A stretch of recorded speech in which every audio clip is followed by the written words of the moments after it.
A German shepherd's bloody paws knocked on the police station door. What he wanted broke everyone's heart. The rain hadn't let up for hours. It lashed against Riverton's cracked sidewalks, running in dark rivers along gutters no one cared to fix. Most people had already shut their doors tight against the October storm. But on that night, on a night no one would ever forget, something else came pounding on a door. Not a man, not a voice, but a dog. His paws were bloodied, his coat slick with rain, his eyes burning with desperation. He slammed against the glass doors of the precinct again and again, leaving smears of red that made Officer Daniel Hayes rise from his chair. Daniel had been sitting alone with a resignation letter on his desk, ready to walk away from the badge forever. But those eyes, those pleading eyes, wouldn't let him. What the German shepherd wanted wasn't food or shelter. It was something more urgent, something that couldn't wait another minute. Someone's life depended on it. He couldn't bark her name. But he could run for her life. And in the middle of that storm, a broken cop and a broken dog would begin a journey that would change 3 lives forever. The storm had swallowed Riverton whole. October rain came down in sheets, carving rivers through gutters clogged with leaves, hammering rooftops already sagging from years of neglect. Streetlights flickered weakly, their halos distorted by water streaming down cracked glass. The city felt deserted, like even hope itself had pulled its coat tight and gone inside. Out of the darkness came a sound that didn't belong to the storm. A crash, sharp and jagged, as if the night itself had split. Shards of glass rained down onto a crooked porch, scattering across warped planks, slick with moss. A shape lunged through the broken window, a blur of black and tan fur, broad shoulders heaving, breath ragged. Shadow hit the porch hard. His shoulder slammed against wood, and a bolt of fire ripped down his side. A jagged shard had carved into him on the way out, slicing deep into muscle. Blood bloomed warm against cold rain, trailing crimson down his flank. He staggered, legs splaying on the slick boards, but didn't pause. He couldn't. Behind him, silence. The kind of silence that was heavier than thunder. A silence that smelled of sickness, of mold, of death waiting in the shadows. Emma was in there. The little girl with tangled brown hair and eyes too big for her thin face. The child who had whispered to him in the dark, tracing stars in the dust when she couldn't sleep. Her breaths had been shallow, her skin hot and damp when he nudged her cheek with his nose. He'd lain pressed against her, willing his warmth into her bones, but the fever only climbed higher. Her tiny hands had trembled when she pushed the can of tuna toward him. You first. You found it. He had obeyed, though hunger had been gnawing his belly like a beast. He had obeyed because that was what partners did. They shared everything, even despair. But when she curled into herself, when bile burned her throat and her lips turned the color of ash, he knew. Instinct screamed through his veins. It was the same voice drilled into him years ago, when handlers barked commands and doors were kicked open. Protect. Save. Act. Even if it tears you open. So he had thrown himself against the window until it broke, sacrificing flesh for the chance of air, of sky, of someone out there who might still care. Now his paws slapped the flooded sidewalk. Every impact sent a jolt of agony up his legs. His chest burned, each breath wet and rattling. Rain stung his wound like salt in fire. He stumbled once, nearly went down, but forced himself forward. He couldn't stop. He couldn't bark her name, but he could run for her life. The streets blurred around him, Skeletal trees bending under the wind, abandoned cars coated in grime, neon signs long since dark. The world felt empty, but Shadow's nose lifted, searching for something beyond emptiness. Human scent, heat, safety, somewhere with light that wasn't lightning. His vision tunneled, water dripping from his lashes, but Emma's face burned clear in his memory. She had clung to him, whispering, "Don't go, Shadow. Stay." He had stayed. Through hunger, through silence, through the 7th night of waiting for a mother who never returned. But staying was no longer enough. If he stayed now, she would die. So he ran. A horn blared as a delivery truck swerved, its tires spraying water that hit him like a wave. He nearly collapsed under the force, but claws dug into concrete, muscles screamed, and he surged forward again. His gait grew uneven, front paw dragging slightly with each stride, but he pushed past the pain. The city didn't care. The storm didn't care. But somewhere ahead, someone had to. He turned onto 42nd Street, the precinct barely visible through sheets of rain, a grey box of light against the drowning night. His heart hammered harder. He could almost feel Emma's weakening pulse against his tongue when he licked her fevered skin. Time was slipping through her fingers. Another block. His pace faltered. His breath came in wet gulps, thick with copper. The cut along his shoulder had become a river. Each drop, mixed with rain, diluted on the street. But to him, every loss was a clock ticking. He shook his head, ears flat against the wind. Focus. One more block. Shadow's body wanted to stop, to lie down and close his eyes. The rain whispered promises of rest, of surrender. But surrender was death. Not his own, but Emma's. The child had nobody else. No one listening to her whispers, no one counting sleeps with her in the dark. No one but him. He lowered his head, ears slicing through the wind, and forced himself to sprint. His pads slapped water with every stride, pain screaming louder than thunder. His vision blurred, but a flicker of light ahead anchored him, the precinct entrance glowing like a beacon. He reached the steps, tried to leap, but his body betrayed him. He stumbled, slammed chest first against the first riser, claws scrambling against slick stone. A growl of frustration tore from his throat, half choke, half plea. He pushed again, dragging himself up one step, then another. Blood streaked across the stairs in a crooked path. By the time he reached the top, his legs were trembling so violently he almost collapsed. The glass doors loomed before him. Inside, faint silhouettes moved. He lifted his head, barked once. A sharp, desperate crack that echoed off the walls of the empty street. His paw struck the door, smearing red across the glass. He barked again, muzzle pressed against the cold surface. His ears flattened, tail low, body shuddering. The world could ignore him. Strangers could walk past. But he had broken himself free, bled himself dry, just to make sure someone saw. Someone had to see. He couldn't bark her name, but he could beg with his eyes.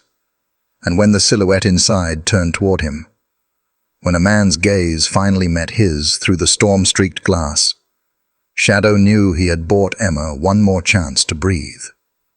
The Riverton precinct was a mausoleum that night. Fluorescent lights hummed faintly above rows of empty desks, their glow pale and unforgiving. A clock ticked somewhere in the silence, each second dragging like a reluctant footstep down a long hallway. The storm outside battered the windows, rain streaming down in endless rivulets, blurring the world beyond into nothing but water and shadows. Inside that quiet, Officer Daniel Hayes sat alone. He hadn't always looked this way. There had been a time when his broad shoulders filled a room with authority, when his hazel eyes held the steady calm of a man who believed in service, in purpose. Tonight, those same shoulders sagged beneath the weight of a uniform that no longer felt like it belonged to him. The badge on his chest caught the cold light, but it might as well have been stone, heavy, useless, a relic of a man he wasn't sure existed anymore. Before him lay a single sheet of paper, creased, smudged, folded, and unfolded so many times it had begun to fray at the edges. His resignation letter. He'd written it weeks ago, but hadn't found the courage, or maybe the closure, to hand it in.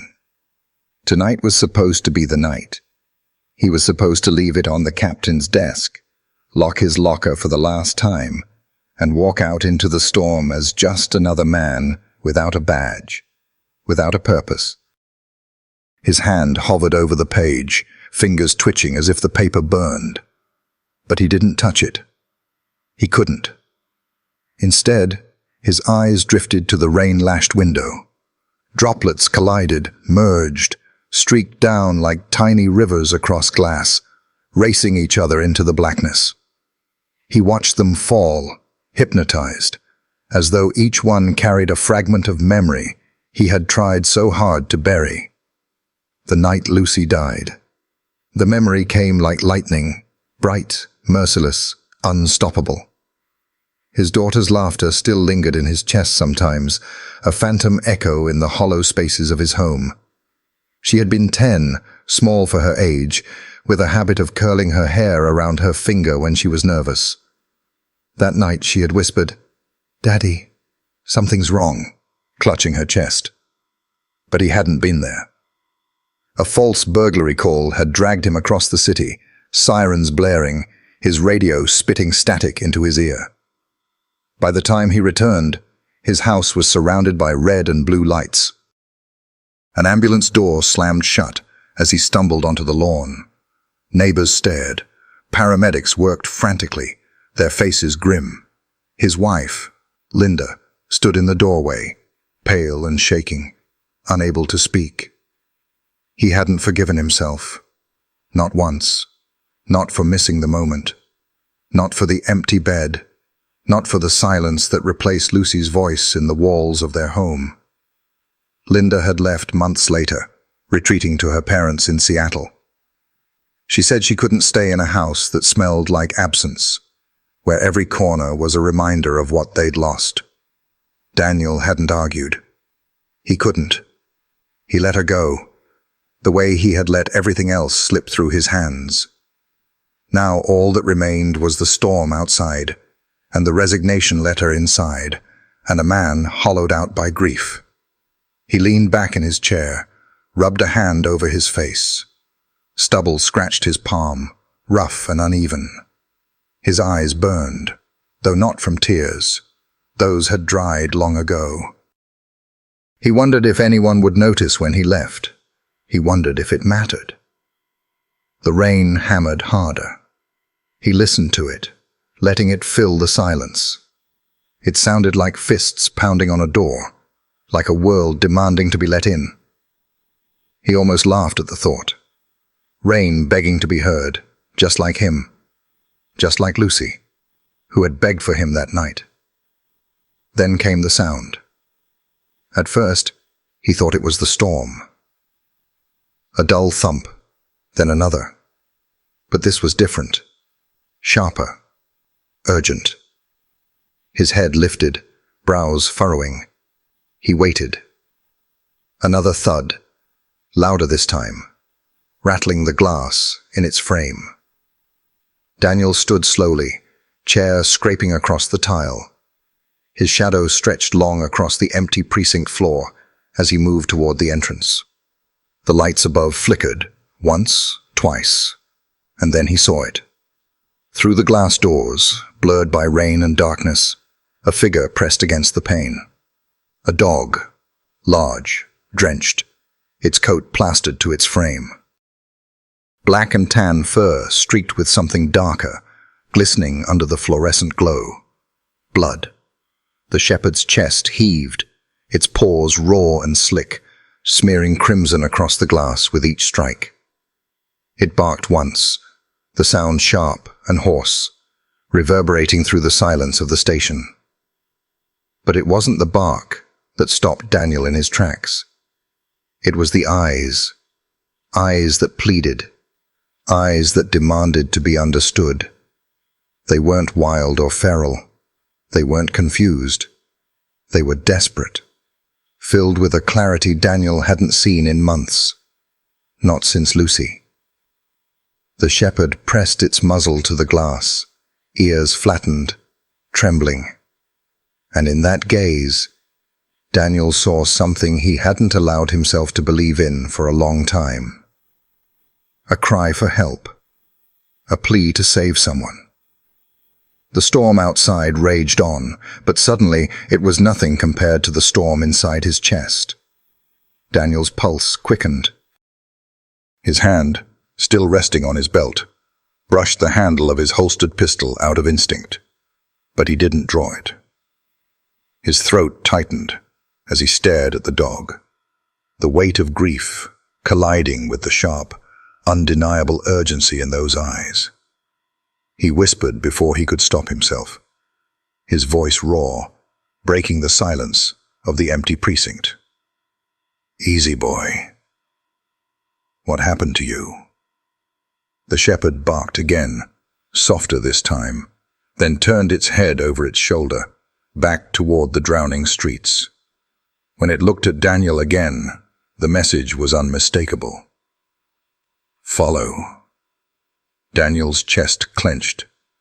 He felt the past crashing into him.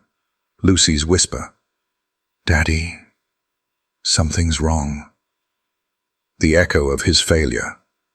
The heaviness of the resignation letter waiting on the desk. And now, this battered, bleeding animal at his door, demanding he choose.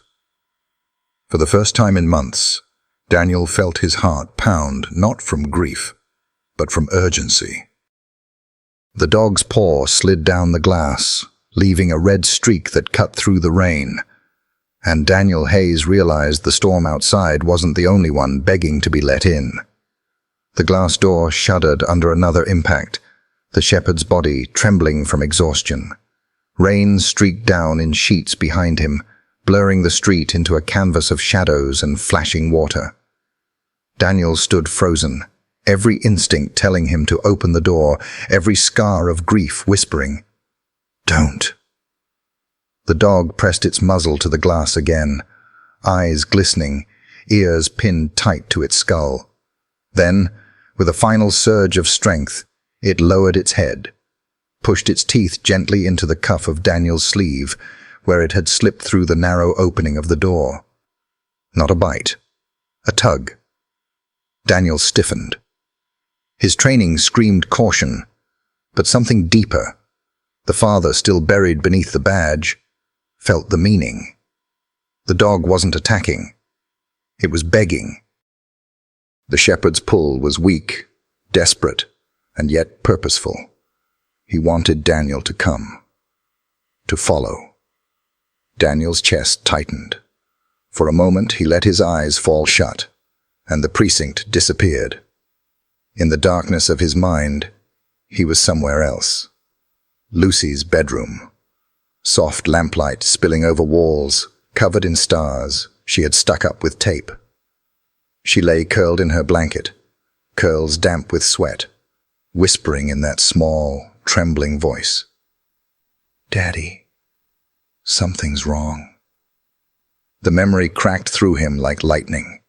He had told her to rest, kissed her forehead, then left for the call that had stolen him from her side. By the time he returned, she was gone. The echo of her whisper had haunted him every day since.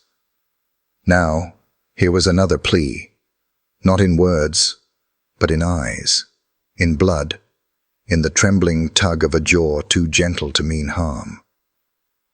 Daniel opened his eyes. The dog let go of his sleeve and turned toward the storm, staggering forward before glancing back as if to say, "Now, please." For the first time in months, Daniel's body moved before his mind could argue. His hand dropped from the pistol at his hip, falling instead to the handle of the door.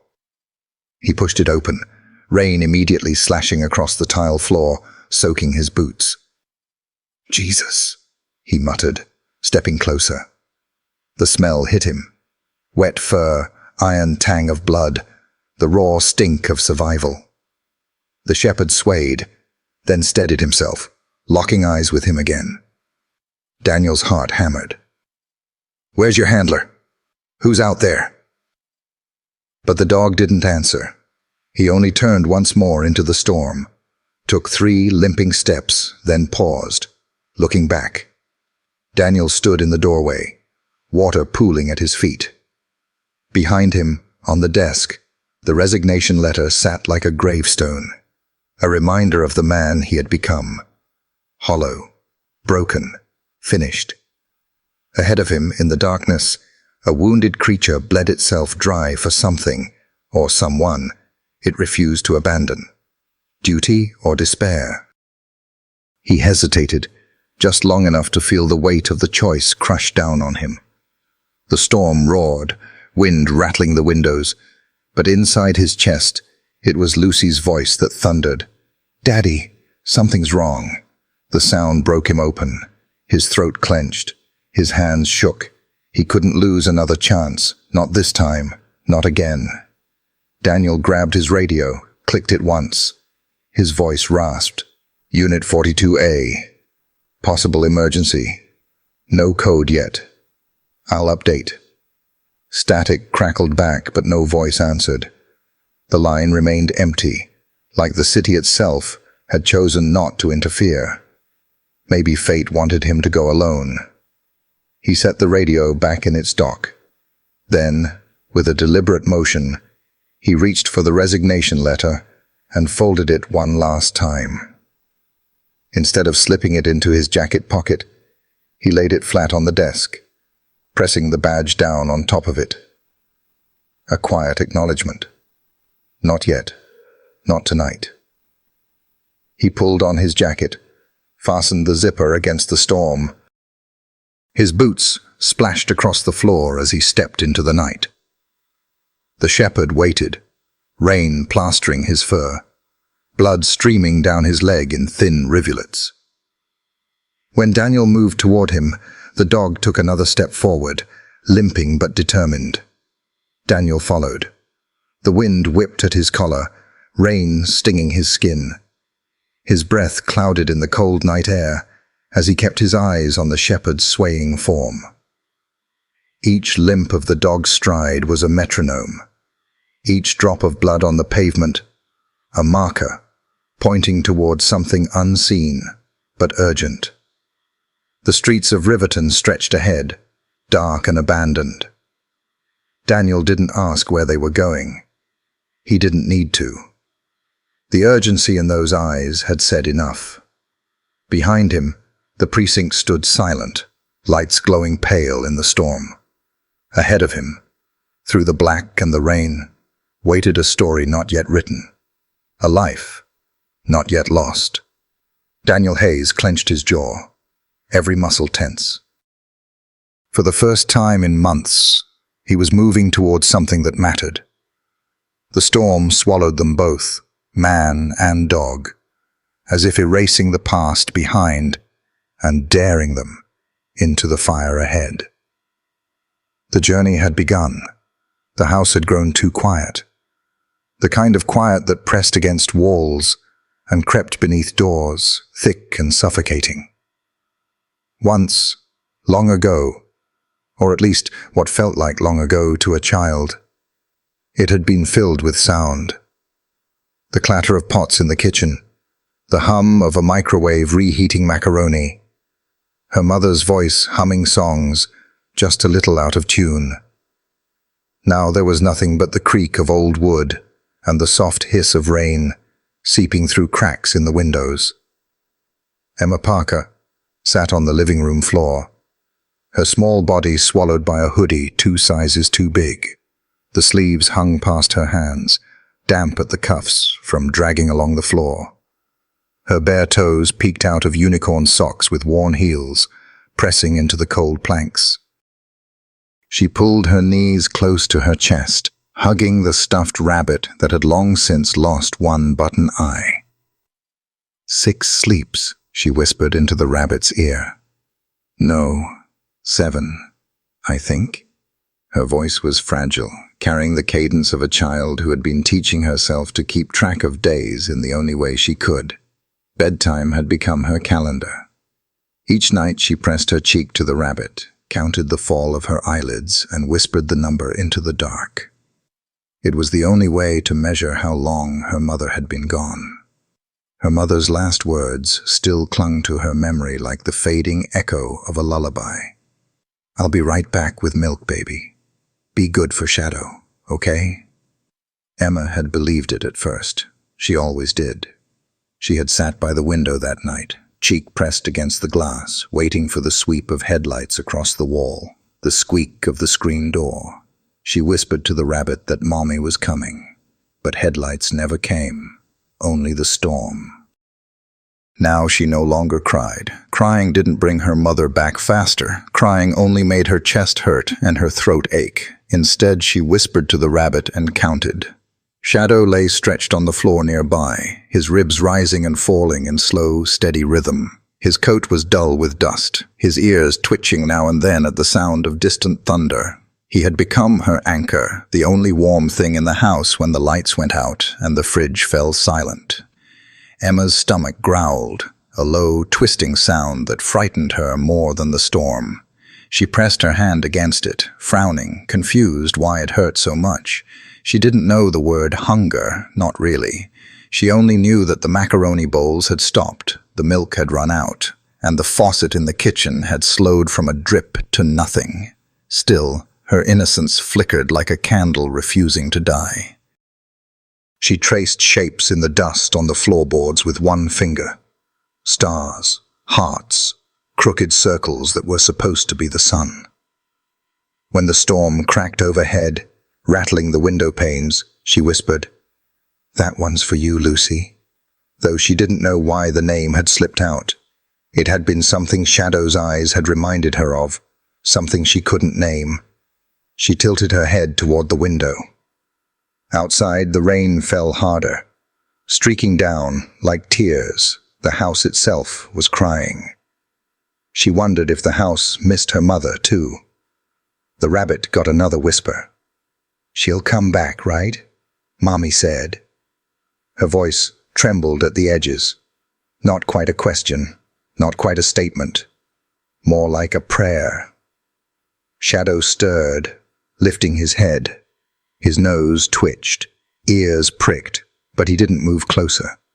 He simply watched her, his dark eyes heavy with something Emma couldn't interpret. She smiled weakly at him, leaning her cheek against the rabbit's ragged ear. "You're here."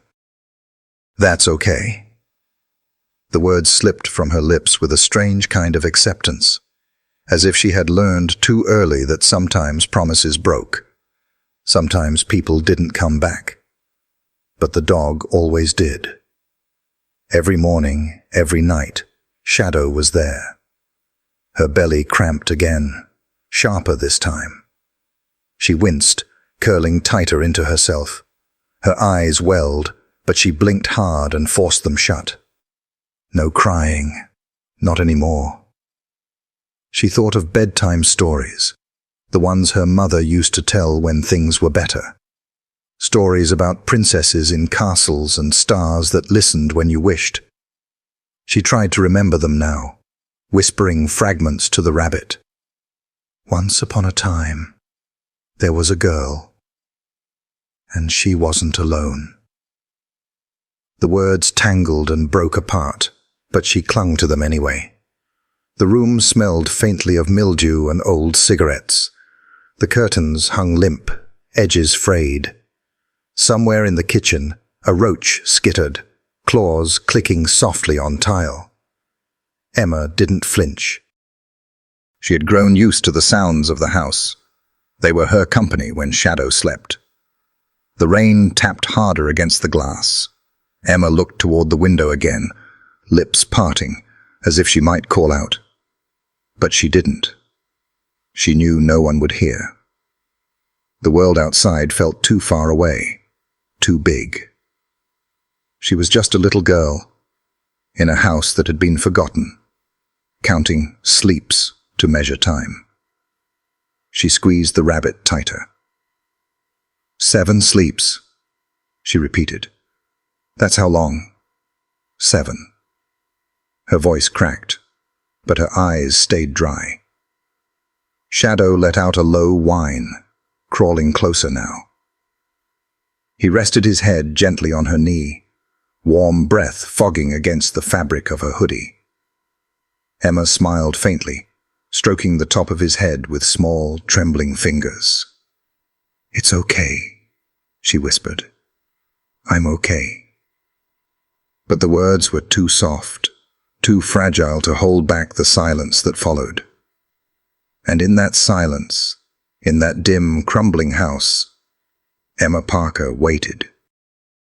The storm outside had quieted to a steady hiss, like 1,000 whispers pressed against the house.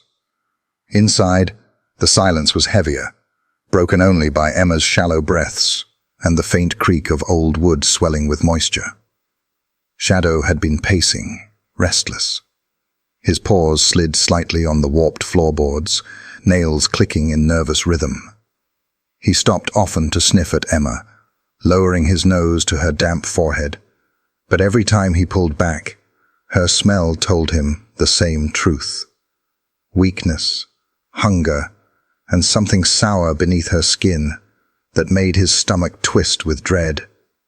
She needed something, anything. He turned toward the hallway closet, the one that hadn't been opened in weeks. Its door sagged on rusty hinges, paint peeling in strips.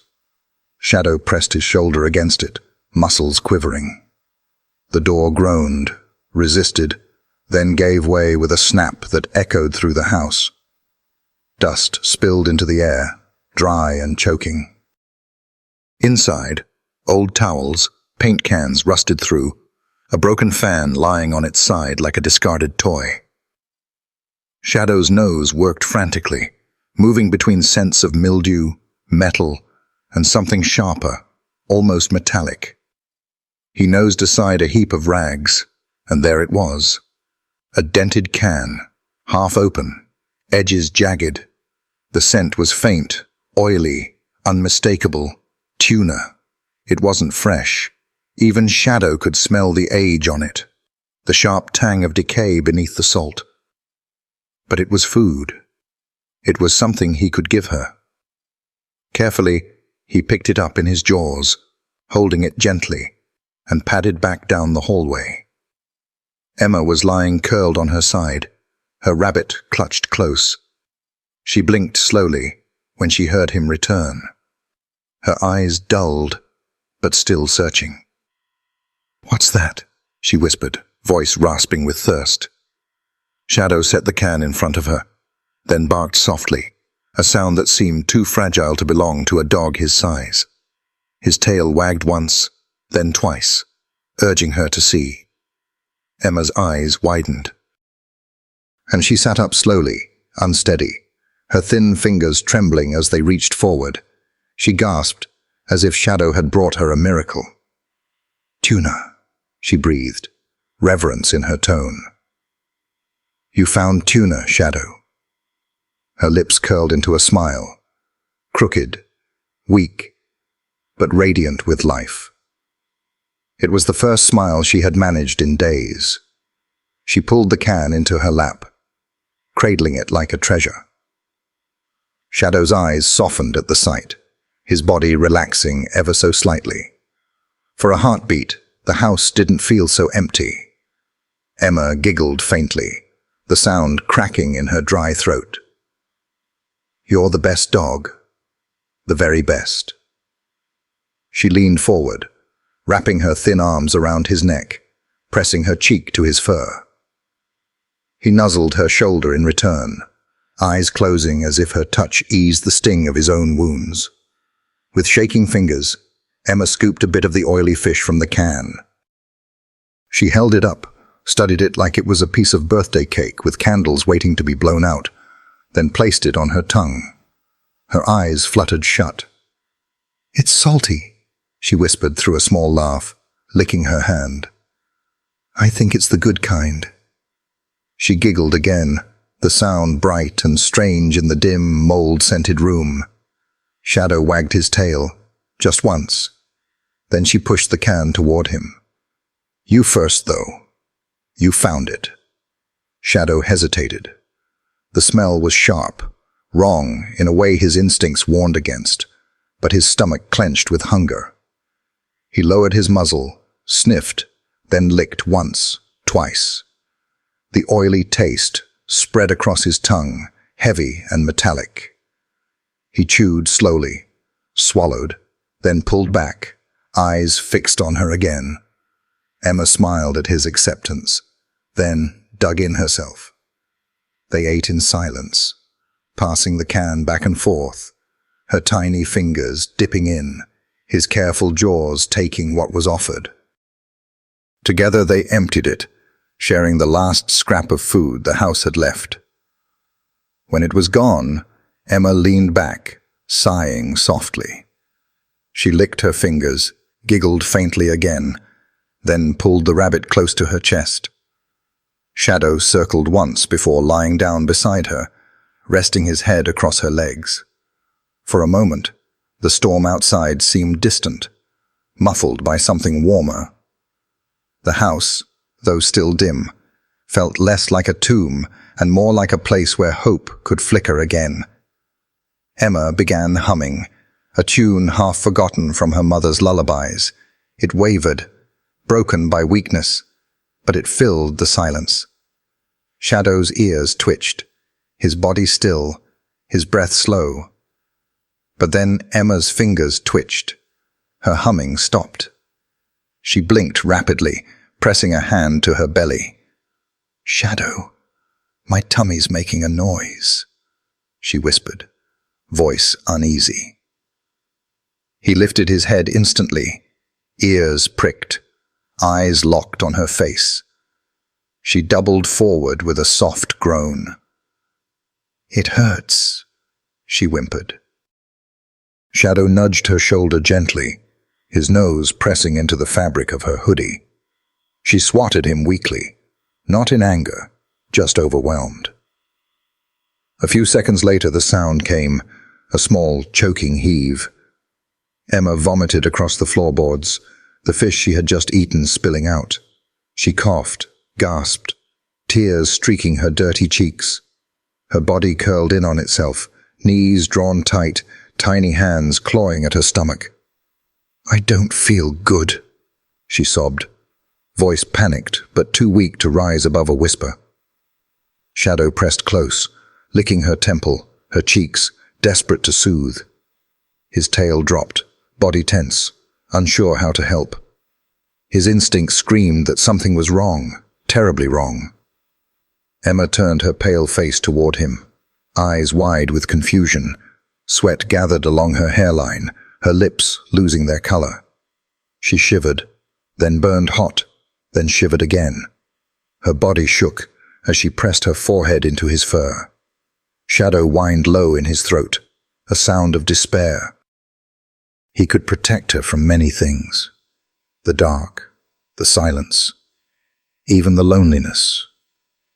But this was different. This was inside her. Something he couldn't fight with teeth or strength. The storm outside grew louder, rain striking the windows like fists. Inside, Emma's breaths grew shallow, uneven. Shadow lay pressed against her side, licking her knuckles when they grew still. His heart raced as if it could beat for both of them. The miracle of tuna had lasted less than an hour. Now, it was turning into the shadow of something much darker. And Shadow, faithful and desperate, could only stay beside her, his body trembling with the knowledge that time was running out. The air inside the house had turned heavy, damp with the smell of bile and sweat. The storm pressed hard against the windows, its rhythm sharp and unrelenting, as if the sky itself was pounding to be let in. Emma lay curled on the floorboards, her small body trembling with waves of pain that came and went like the thunder. Her hoodie clung damply to her back, her rabbit forgotten a few feet away, one ear stained where her hand had slipped. Shadow stayed close, his flank pressed against her, his head hovering above her shoulder. He nudged her cheek with his nose, again and again, each push softer, more desperate. When she didn't respond, he whimpered low in his throat, a sound that barely rose above the sound of rain, but carried the weight of panic. Her lips moved, but the words came out slurred, broken, caught between the world of waking and the edge of something darker. "Mommy?" she whispered once, eyes half open, glassy. Then she blinked at the ceiling, pupils darting, as if watching stars no one else could see. Shadow licked her damp forehead, tasting salt and fever. He shifted, pacing a tight circle, claws scraping the floor, before returning to her side. He couldn't understand what was happening, not in words, but instinct screamed through him. She was slipping. The house itself seemed to lean into the silence, every creak magnified. The refrigerator was long dead, the hum gone. The clocks had stopped weeks ago. Now only Emma's ragged breathing filled the room, and even that was faltering. She stirred suddenly, sitting halfway up, her arms reaching into the empty air. "Stars," she murmured, her voice cracked and weak. "Look, Shadow. Stars." Her hand traced patterns on nothing, sketching invisible constellations across the ceiling's peeling paint. Her eyes followed shapes only she could see. Her small smile flickered, fragile, innocent, and it broke something deep inside him. He barked once, sharp, urgent. The sound bounced off the empty walls, returned hollow. No footsteps answered. No voices came. The world outside went on, oblivious. Emma flinched at the bark, her face twisting, then collapsed back onto the floor. Her body curled tight, arms tucked to her chest. A sob escaped her lips, softer than the storm, but sharper than any thunder. "Hurts," she whimpered. "Shadow, it hurts." The shepherd pressed close, lowering his head until his muzzle brushed her cheek. His body trembled with the need to fix what he could not. He licked her temple, her knuckles, every touch a plea. "Stay." Her skin burned under his tongue, hot with fever. Her breaths came short and shallow, each one weaker than the last. Shadow's ears pinned flat. His chest heaved as he let out another whine, higher now, closer to a cry. He looked around the dim room, his gaze darting to the window, the door, back to Emma, then back again. Every exit felt like a wall, every second a trap. The storm rattled the shutters, a violent reminder of the world outside. But the house was worse. The air felt stale, suffocating. The silence inside wasn't the stillness of peace. It was the waiting silence of a tomb. Emma's hand twitched against the floor. Her lips moved again, whispering to someone who wasn't there. "Mommy's coming. Just wait." But Shadow knew better. He had waited too. He had heard the promise of milk, had seen the door close behind her. 7 nights had passed, and still she hadn't come back. He growled softly, not in anger, but in frustration, in helplessness. His body shifted again, rising to his feet. He paced, circled, then returned to nudge her side. She groaned faintly, her body limp, too heavy for a child so small. Her eyes fluttered, rolled, then closed. For a terrible heartbeat, her chest stilled. Shadow froze, nose pressed hard against her cheek, waiting. 1 second, 2, then a faint rise, a shallow inhale. He exhaled sharply, ears twitching, relief bitter as rain. But time was running out. He could feel it in her heat, smell it in her sweat, see it in the bluish tinge of her lips. Another bark, louder, desperate. His voice tore through the stillness, sharp enough to rattle the cracked photo frame on the wall. The picture inside is tilted, showing a younger Sarah smiling faintly, holding Emma in one arm and Shadow's leash in the other. A frozen echo of a day long gone when laughter still existed here. Now laughter had been replaced with a child's whimpers and a dog's frantic cries. Shadow looked to the door again. The storm outside roared, wind whistling through cracks, rain pounding as though trying to force its way in. The sound was relentless, but it felt far away compared to the weight pressing down inside the house. Emma's body shifted suddenly. Her back arched, a small cry slipping from her lips as she clawed at her hoodie. Her forehead gleamed with sweat, her hair sticking to her skin. She tried to speak, but no words came, only a rasp. Shadow pressed against her side, licking her face frantically. His whines grew sharper, rising into yelps. He nudged her harder this time, trying to jolt her awake. Her eyes opened briefly, unfocused, then closed again. The shepherd's panic surged. His breath came in heavy pants, not from exhaustion, but from fear. He could feel the walls closing in, the weight of silence pressing harder. If he stayed here, if he did nothing, she would not wake again. The storm outside echoed his panic, thunder cracking directly overhead, rattling the fragile house. Lightning flared, painting the room in stark white for a heartbeat. Emma's pale face, Shadow's bloodied coat, the rabbit lying abandoned in the shadows. Then darkness again. Shadow growled low, his body taut, every muscle vibrating with urgency. He circled Emma once more, then stood over her, chest heaving. His instincts screamed louder now than they had ever done in training or battle. Move, act, save her. But there was no handler to command him, no partner to open the way. Only him. He pressed his nose once more to Emma's cheek, lingering, his breath warm against her fevered skin. Then he pulled back, lifted his head, and barked again, longer, louder, a cry that rattled the silence. No one came. The house remained a tomb. And Shadow, staring at the door through the veil of rain-streaked glass, knew what he had to do. The collapse wasn't just Emma's. It was the moment everything broke. The silence, the waiting, the helplessness. If she was to live, he would have to tear his way out.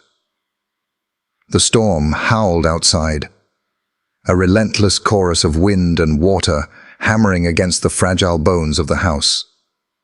Inside, the silence between each crack of thunder was unbearable. It wasn't silence at all. It was the sound of a child's breaths fading into shallowness, into stillness. Emma lay limp on the floorboards, her face pale beneath sweat-matted curls. Her chest rose, then faltered, as if even her body had grown tired of the fight. Each inhale was thin, each exhale shorter. Shadow crouched beside her, muzzle pressed to her cheek, breath hot and uneven. He nudged her once, twice. No response. Her hand twitched, then fell still against the floor. Something primal surged in him, a part of himself that went deeper than training, deeper than memory, the part bred into his bloodline, protect at all costs. He whined low in his throat, a rumble that built into something raw. His ears twitched, his body tense. Every sense screamed that Emma was slipping away, that the air in this house was killing her, that waiting meant death. His gaze snapped to the window. The glass was old, stained with mildew, its frame warped by years of rain. Beyond it, the world blurred in streaks of storm water, faint light glowing from the distant street. Somewhere out there, people still lived, still breathed. Somewhere out there was help. Shadow rose to his feet, his body trembling with urgency. He circled once, claws scraping against the wood. Then, with a growl that came from the pit of his chest, he charged. His shoulder struck the window with a hollow thud. The glass rattled, spiderweb cracks blooming across the pane, but it didn't give. Pain shot through him, sharp and immediate, radiating down his leg. He staggered back, panting, blood already seeping from his flank where shards had bit into him. He turned to Emma. She hadn't moved. A sharp bark tore from his throat, more a cry than a command, as if begging her to answer. She didn't. He lowered his head, muscles coiling, and lunged again. This time, the impact was louder. The frame groaned, splinters popping free, dust falling from the sill. The glass shivered under his weight, another crack stretching across its surface like lightning across the sky. Shadow yelped as a sliver carved into his shoulder, warm blood blooming down his side. He stumbled back, body heaving, his breath wet with exhaustion. Pain radiated from every limb, but pain was meaningless. Emma was dying. He barked again, ears pinned, chest heaving. He circled once more, each step leaving smears of blood across the floorboards. His eyes never left the window. Then he charged a third time. The sound was deafening, glass groaning, wood snapping. Shards flew slicing into his fur, embedding into skin. His body struck, but still the window clung stubbornly to its frame, holding him back like the very walls were conspiring to keep them trapped. Shadow collapsed onto the floor, shaking, blood dripping steadily from his wounds. His vision blurred for a moment. The storm outside seemed impossibly far, muffled by walls that smelled of mold and decay. He turned his head. Emma's lips had turned bluish now, her breath shallower still. Her rabbit lay beside her, staring with one button eye, a silent witness to her fading. A low growl rumbled through Shadow's chest. Not anger, not fear, determination. A sound that once belonged to a soldier, to a protector, to something more than just a dog. He staggered upright, his legs trembling. The pain in his shoulder screamed, but he ignored it. He set his paws against the floor, muscles coiling like springs, and hurled himself forward with every ounce of strength left in his body. The window shrieked under the force, glass splintering louder this time. A long crack split from corner to corner. Shards sliced into his chest, stinging hot. But he didn't stop. He rammed again, head and shoulders slamming with such force that blood smeared across the pane. The room filled with the sound of breaking. Shards rained onto the floor, scattering like ice. A jagged edge tore open his flank, and he howled, staggering back, blood dripping faster now. But the window was weakening. His eyes burned with resolve as he glanced back at Emma one last time. Her small chest rose shallowly, but rose still. That was enough. Enough to remind him why. Shadow shook his head, scattering droplets of blood across the walls. He stepped back, body trembling but spirit unbroken. Then, with a roar of muscle and will, he sprinted again. The final impact shattered the world. Glass exploded outward in a spray of shards, the scream of splintering wood, swallowed by thunder. The storm rushed in, wind howling, rain slicing through the opening. Shadow tumbled through, crashing onto the porch outside. His body struck hard, rolling onto the slick boards, blood mixing instantly with cold October rain. For a moment, he lay still. His lungs heaved, each breath wet and painful. His vision swam, raindrops turning to streaks of light across his eyes. Every wound screamed. But then he remembered the girl behind him, the fragile child with stars drawn in dust, whispers caught in silence. With a groan, Shadow pushed himself upright.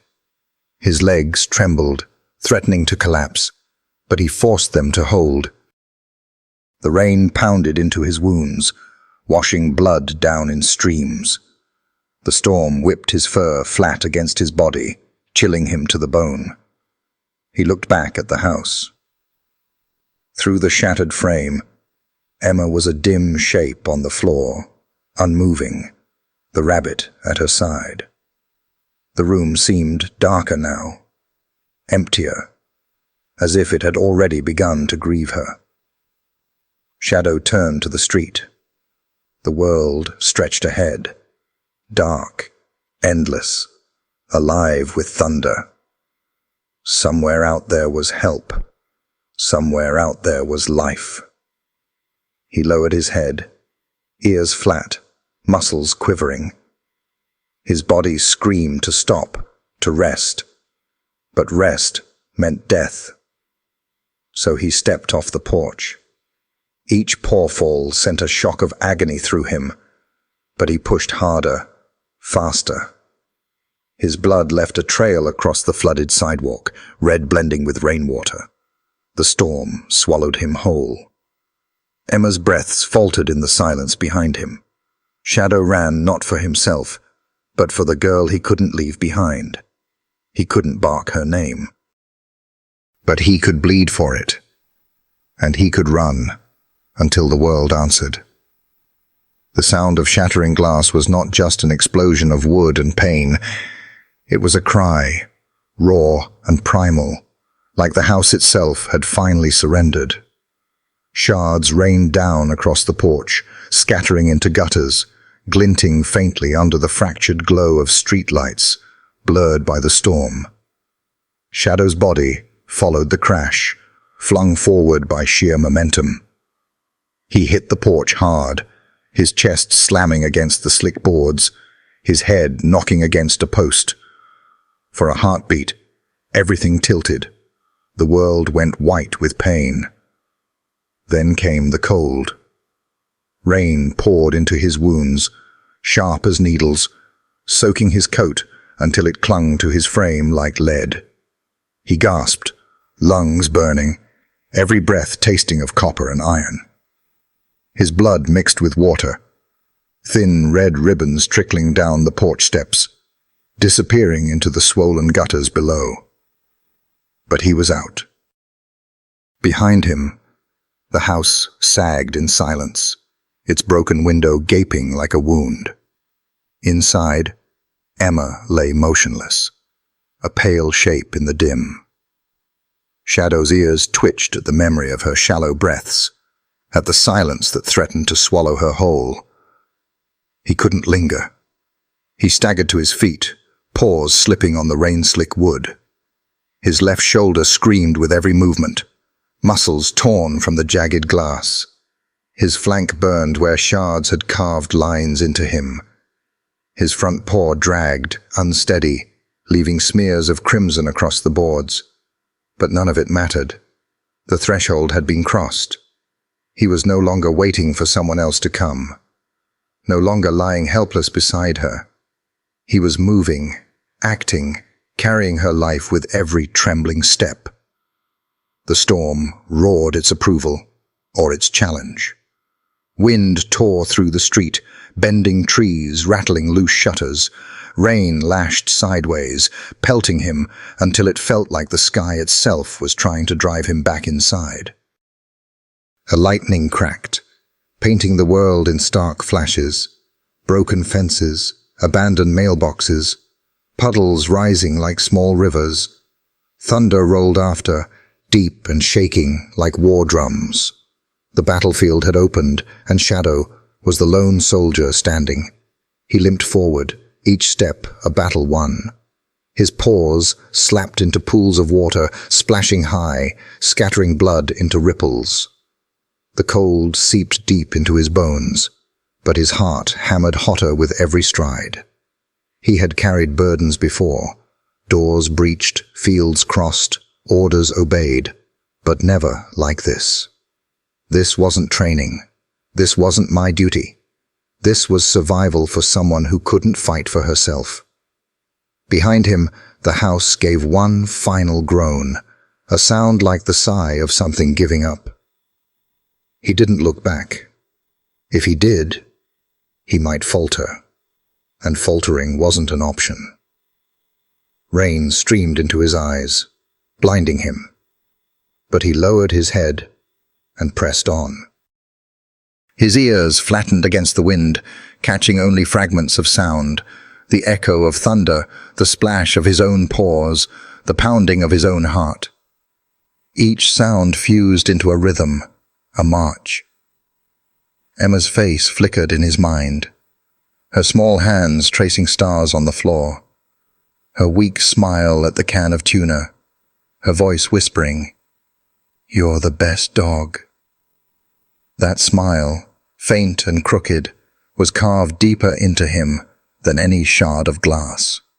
It fueled him now, more than food, more than air. His body screamed for rest. Every breath rattled. His wounds leaked steadily. But the thought of lying down, of surrendering, was unthinkable. Rest would mean silence. Silence would mean Emma's chest falling still, her rabbit left abandoned in her tiny hands. The storm became the enemy, and he fought it with every step. A gust of wind slammed against him, nearly toppling him sideways. He stumbled into a hedge, thorns scratching across his muzzle, but he growled low, pushed out, and staggered back onto the sidewalk. Another crack of thunder. He flinched, but kept moving. The rain struck his open wounds, each drop stinging like fire. His shoulder throbbed with every stride, muscles spasming, but he forced his weight onto it anyway.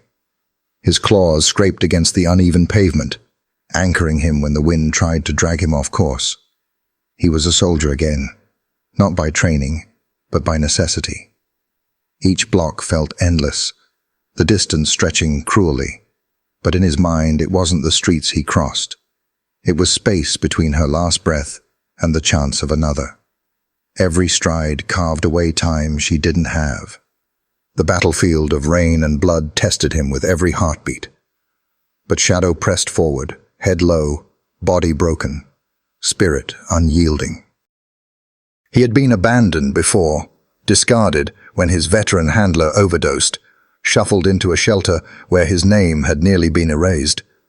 But Emma had touched him without fear, had whispered into his fur, had made him hers. She was his now, in a way deeper than ownership, deeper than duty. And so he bled for her. He limped through the storm, body trembling, but each pawfall struck like a vow. I will not let you die, not while I can still stand. For a moment, lightning split the sky above him, illuminating his battered frame. A black saddle coat torn by wounds, tan fur streaked with crimson, eyes blazing against the downpour. In that flash, he looked less like a broken dog and more like something mythic, a guardian forged from pain and love, striding across a world that had forgotten mercy. The thunder answered, shaking the street, but Shadow only growled back, chest rattling. The storm could break his body, but not his purpose. Finally, his paws struck the cracked pavement of Riverton's main street. Ahead, barely visible through the sheets of rain, the faint glow of the precinct shimmered, a square of light in the drowning dark. Shadow staggered, nearly collapsing, but forced his legs steady again. He was close, not yet safe, not yet done, but closer. He lifted his head against the rain, eyes fixed on that distant light. His breaths came ragged, wet, but steady. Each inhale a promise, each exhale a prayer. He was bleeding, battered, broken, but he was no longer trapped. He had smashed through the prison of silence, had crossed the threshold. He was not the dog who lay helpless beside a dying child. He was her savior now, and nothing, not blood, not glass, not storm, would stop him from reaching the light. The rain swallowed him whole. Shadow leapt from the porch into the flooded street, paws slapping water that splashed high against his chest. His wounds burned with every stride, each cut reopening under the pounding storm. Blood mixed with the runoff, swirling into dark ribbons before vanishing down storm drains. He didn't slow, couldn't. Behind him, the pale green house sagged in silence, its broken window yawning like the open mouth of a tomb. Inside, Emma's breaths were fading, her small chest barely rising. The sound haunted him even now, beating in his head louder than the thunder. Each inhale a countdown, each exhale a prayer. Shadow ran harder. He cut through the first alley, his paws scraping across broken glass and cigarette butts. Trash cans toppled when he slammed into them, lids clattering and echoing through the storm. He darted between chain-link fences, his limping stride quickened by adrenaline. The rain blinded him, but his instincts pulled him forward, toward light, toward life, toward anyone who could save her. A horn blared. He burst onto a wider street, eyes catching headlights too late. A delivery truck barreled toward him, tires slicing through a river of rain. Its horn screamed, brakes squealing, water exploding from a pothole in a wall of spray.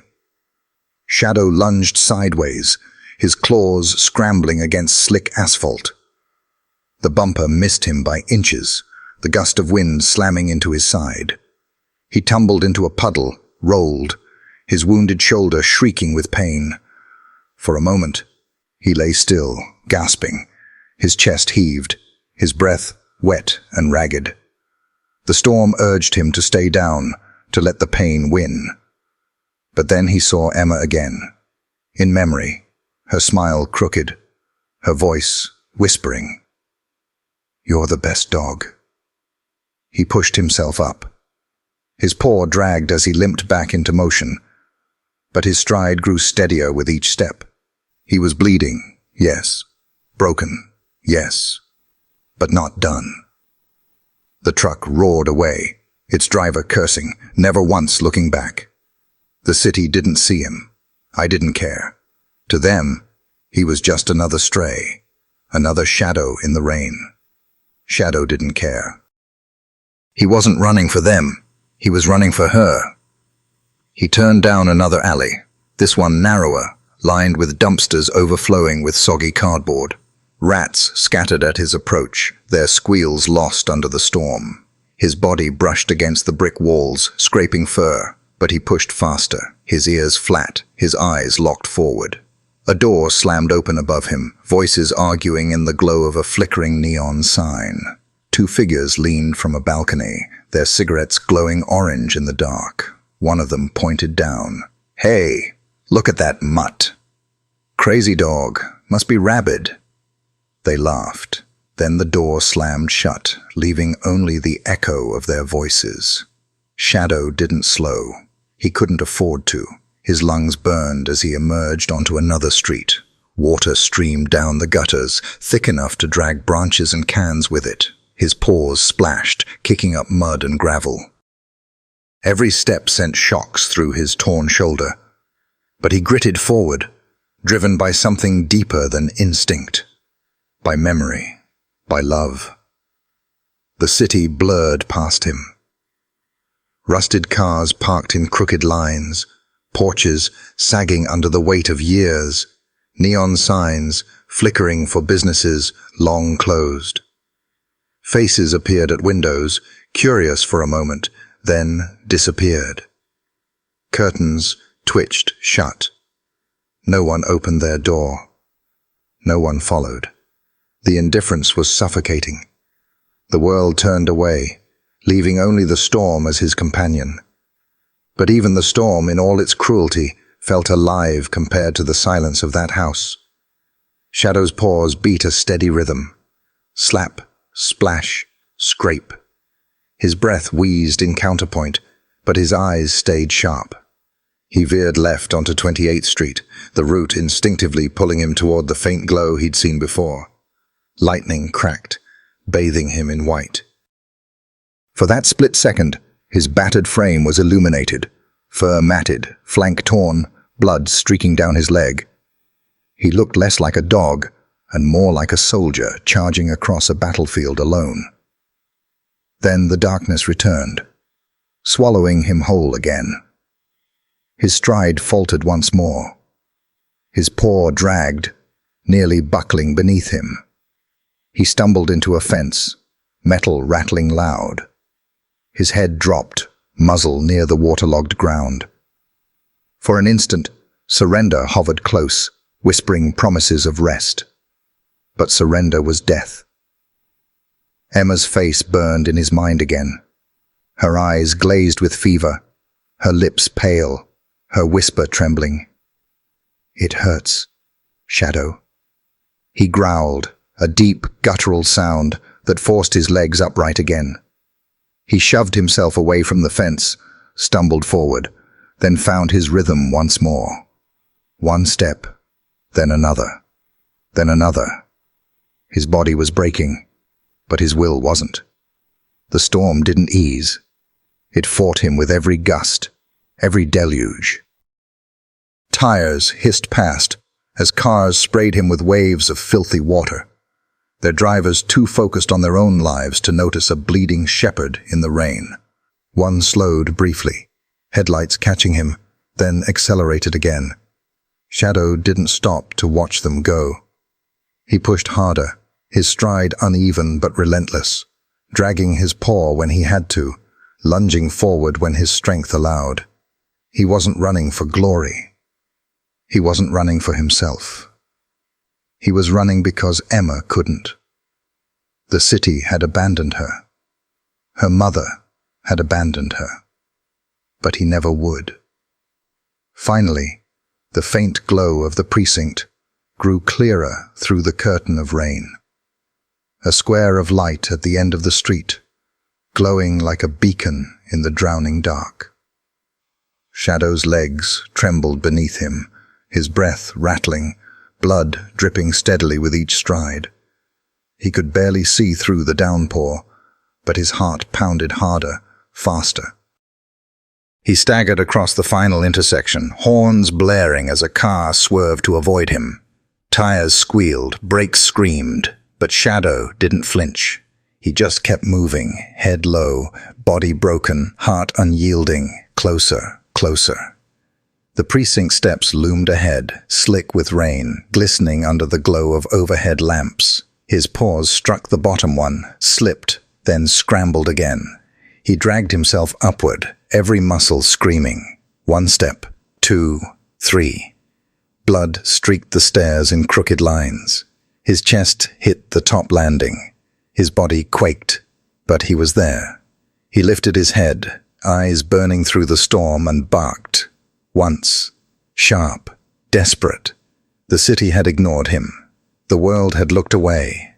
But here, at last, someone would have to listen. The rain at the precinct window blurred into streaks of light, but Daniel Hayes wasn't seeing it. He wasn't seeing the dog's blood smearing across the glass either. Not yet. His mind had slipped elsewhere, into the night that never released its grip, the night Lucy died. It had begun like any other shift. The buzz of the radio, the hum of the cruiser's engine, the cooling coffee on the dashboard. A burglary call, priority 2, nothing unusual. He went, as he always did. That was the job. Answer, protect, serve. But another call should have mattered more. His wife's number lit his phone once, twice, then went dark. He hadn't answered. He told himself he'd call her back once the scene was cleared. By the time he did, red and blue lights already crowded his own street. He remembered the way his cruiser's tires screamed as he turned onto the block, the steering wheel shaking under his hands. Neighbors gathered on lawns, faces pale in the wash of emergency lights. The ambulance doors were already closing. His badge, his authority, meant nothing against time. Linda stood on the porch, soaked hair clinging to her face, arms limp at her sides. Her eyes found him but didn't see him. She was too far gone into the kind of shock that erases language. He ran past her, shouting Lucy's name. The house he knew felt foreign that night. Her bedroom door was open, lamp still on, glow-in-the-dark stars faint against the ceiling. Rumpled blankets, stuffed bare on the floor. The pillow still indented where her head had rested. But she wasn't there. A paramedic stopped him in the hallway, a hand firm on his chest, voice steady but final. "Sir, I'm sorry. We did everything we could." The words sliced, but worse was what he saw past the medic's shoulder. Through the open ambulance doors, a glimpse of her small hand, limp against the stretcher. Daniel had chased men with guns, kicked in doors, stood firm against monsters in alleys. But he hadn't been there when his daughter whispered her last words. That failure carved itself into him like glass. Later, when the house was silent again, he sat on the edge of her bed until dawn, pressed her bare to his chest, heard her voice replaying like a broken tape. "Daddy, something's wrong." He hadn't been there to answer. Guilt became his shadow. It followed him into every shift, every call. It hollowed his marriage until silence was all that remained. Linda left, piece by piece, and he hadn't stopped her. He couldn't. He'd already failed once. The badge became unbearable. Protect and serve. But he hadn't protected the one life that mattered most. So, he wrote the letter. 12 years of service, effective immediately, personal reasons. Each time he folded it, he told himself tomorrow. And every tomorrow, it grew heavier, dragging him down until it was the only thing he had left.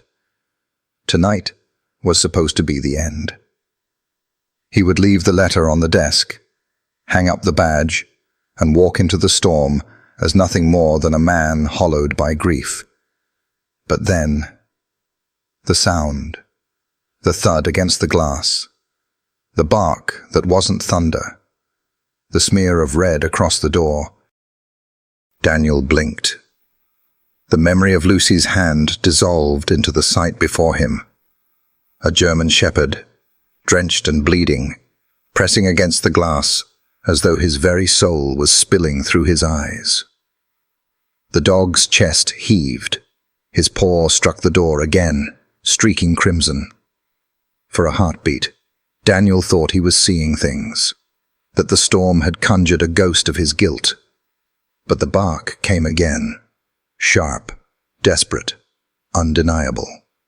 And when those eyes locked onto his, Daniel felt the echo of Lucy's whisper. "Daddy, something's wrong." His chest clenched. The resignation letter lay waiting, but suddenly it felt like ashes. Maybe tonight wasn't about leaving after all. Maybe tonight was about answering. The shepherd's body trembled, soaked fur clinging to his ribs, blood washing pink in the rain. One paw pressed to the glass, leaving behind a slow, dripping smear. But it wasn't the blood that held Daniel still. It was the eyes, pleading, urgent, alive. Hazel met Brown, and Daniel was back in Lucy's room, the same helpless look she gave when her chest hurt, whispering that something was wrong. That same plea now burned in the shepherd's gaze. "Easy, boy," Daniel whispered, his voice rough, trembling. The dog barked once, weak but sharp, then turned his head toward the storm-dark street before looking back at Daniel. The message was clear. "Follow me." Daniel pressed his hand flat against the glass, inches from the shepherd's paw. Every wall he had built since Lucy's death began to falter. The resignation letter, the silent surrender, it all shook under that gaze. The shepherd pressed closer, muzzle trembling, chest heaving, ears flattened in desperation, his eyes widened. "Please, not later. Now." Daniel's jaw tightened. Inside him, the voice that had whispered he was too broken, too guilty, too empty. It began to crumble. Maybe this wasn't about saving everyone. Maybe it wasn't about rewriting the past. Maybe it was about answering this one call. The dog barked again, softer now, paw sliding down the glass as his strength faded. Rain lashed harder, streaking his body like tears. "You're killing me, kid," Daniel whispered, though the words weren't for the shepherd. They were for Lucy, for the echo that never left him. He closed his eyes, saw her curled beneath blankets, whispering for help, saw her limp hand on the stretcher. But when he opened them again, he saw the shepherd, bleeding, desperate, begging. And this time he was here. This time he could answer. Daniel exhaled sharply. His hand dropped from the glass to the door handle. His uniform still felt heavy, but for the first time in months, the weight steadied him. "All right," he muttered, to the shepherd, to Lucy, to himself. "I hear you." The shepherd's ears twitched, his body tensed with fragile anticipation. Daniel pushed the door open. The storm roared in, drenching him instantly, wind slamming his jacket against his frame. The shepherd staggered forward, collapsing briefly against his leg, then tugging at his sleeve with trembling jaws. Daniel didn't resist. The numbness that had once paralyzed him dissolved into raw ache.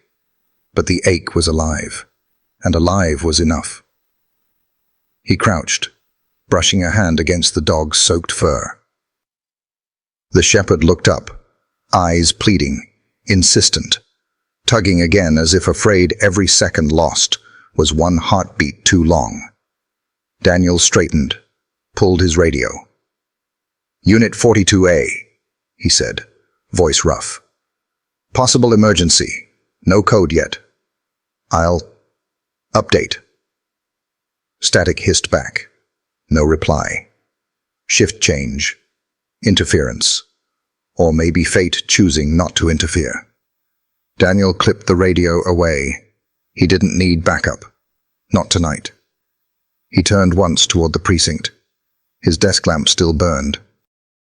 On the desk lay the folded resignation letter with his badge on top, a gravestone for the man he thought he was. For 10 months, that letter had been his escape hatch. Tonight, it didn't belong. Daniel adjusted his jacket, boots splashing in the puddles as he stepped off the precinct steps.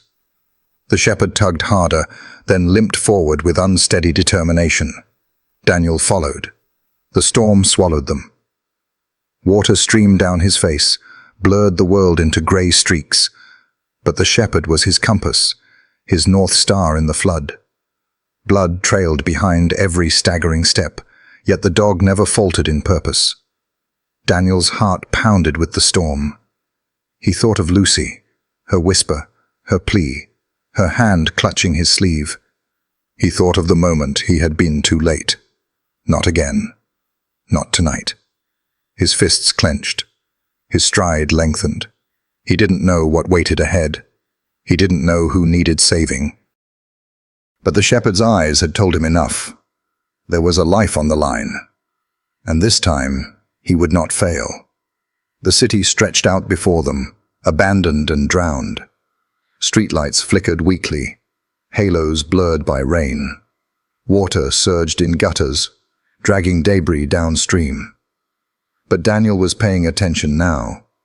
Every nerve awake, every sense sharpened. The storm no longer felt like a burden. It felt like a test.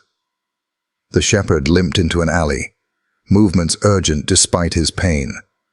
Daniel followed close, brushing the dog's side when he stumbled, steadying him. Trust grew between them, fragile but unbreakable. And then Daniel realized the dog wasn't just leading him. He was trusting him, trusting that Daniel would follow, that he would see this through. The weight of that trust struck deep, but for once it didn't crush him. It steadied him. For months, he had lived hollow, paralyzed by grief. Tonight, in the storm, with blood streaking across wet pavement, he was moving again, not away from grief, but through it. The resignation letter sat silent on his desk, waiting for a man who no longer existed. Daniel Hayes wasn't done. He pulled his jacket tighter, jaw set. Ahead, the shepherd pressed forward, battered but unyielding. Daniel matched his stride. Together, they vanished deeper into the storm, the city swallowing them whole, not as a broken officer, not as a grieving father, but as a man who had chosen to act again. The rain at the precinct window blurred into streaks of light, but Daniel Hayes wasn't seeing it. He wasn't seeing the dog's blood smearing across the glass either, not yet. His mind had slipped elsewhere, into the night that never released its grip. The night Lucy died, it had begun like any other shift. The buzz of the radio, the hum of the cruiser's engine, the cooling coffee on the dashboard. A burglary call. Priority 2. Nothing unusual. He went, as he always did. That was the job. Answer, protect, serve. But another call should have mattered more. His wife's number lit his phone once, twice, then went dark. He hadn't answered. He told himself he'd call her back once the scene was cleared. By the time he did, red and blue lights already crowded his own street. He remembered the way his cruiser's tires screamed as he turned onto the block. The crowd gathered on lawns, the ambulance doors closing. Linda stood on the porch, soaked hair clinging to her face, her arms limp at her sides. Her eyes found him, but didn't see him. He ran past her, shouting Lucy's name. Her room looked the same. Lamp still on, glow in the dark, stars faint overhead, rumpled blankets, stuffed bear on the floor. But she wasn't there. A paramedic stopped him in the hall, hand firm on his chest, voice final. "Sir, I'm sorry. We did everything we could." The words sliced, but worse was the glimpse he caught through the ambulance doors. Her small hand, limp against the stretcher. Daniel had faced men with guns, monsters in alleys, but he hadn't been there when his daughter whispered her last words. That failure carved into him like glass. For months, guilt shadowed him. It hollowed his marriage until silence was all that remained. Linda left, and he hadn't stopped her. He couldn't. He'd already failed once. The badge became unbearable. Protect and serve. But he hadn't protected the one life that mattered most. So he wrote the letter. 12 years of service, effective immediately. Each day he folded it. Each tomorrow he delayed. Tonight was meant to be the end. But then, the thud against the glass. The bark that wasn't thunder. The smear of red across the door. Daniel blinked. The memory dissolved into the sight before him. A German shepherd, drenched and bleeding, pressing against the glass, as though his very soul was spilling out through his eyes. The dog's chest heaved. His paw struck the door again, streaking crimson. For a heartbeat, Daniel thought he was seeing things, that the storm had conjured a ghost. But the bark came again, sharp, desperate, undeniable. And when those eyes locked onto his, Daniel felt the echo of Lucy's whisper. "Daddy, something's wrong." His chest clenched. The resignation letter felt like ashes. Maybe tonight wasn't about leaving after all. Maybe tonight was about answering. "Easy, boy," Daniel whispered, his hand pressing to the glass.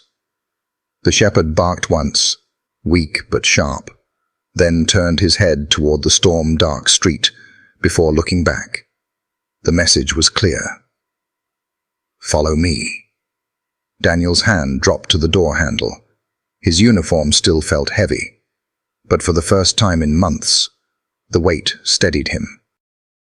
"All right," he muttered to the dog, to Lucy, to himself.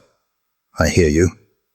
The storm roared in as he opened the door, drenching him instantly. The shepherd staggered forward, collapsing briefly against his leg, then tugging at his sleeve with trembling jaws. Daniel didn't resist. The numbness that had paralyzed him dissolved into raw ache, but the ache was alive, and alive was enough. He pulled his radio. "Unit 42A, possible emergency," he said, voice rough. "I'll update." Static hissed back. No reply. Daniel clipped the radio away. He didn't need backup. Not tonight. He turned once toward the precinct, its windows glowing faintly through the rain. On his desk lay the folded resignation letter with his badge on top. For 10 months, that letter had been his escape hatch. Tonight, it didn't belong. The shepherd tugged harder, then limped forward with unsteady determination. Daniel followed. The streets narrowed as they went, the storm easing only slightly. Each step Daniel took echoed with a single thought. Why here? The shepherd's movements were uneven now, his left paw dragging, body swaying, but still he pressed on. Each falter ended with his ears twitching, eyes lifting, pushing forward again, as if some invisible thread pulled him home. They turned down Lindell Street. Even in daylight, the place would have felt abandoned. In the storm, it was worse. Houses sagged inward, porches rotting, windows broken. The rain made the whole block seem like a graveyard. At the far end stood a pale green house, paint peeled in strips, porch sagging, one window blown out with jagged glass still clinging to the frame. Shadow stopped in front of it, trembling, eyes locked on the door. He gave one sharp, weak bark before collapsing onto his haunches. Daniel's chest tightened.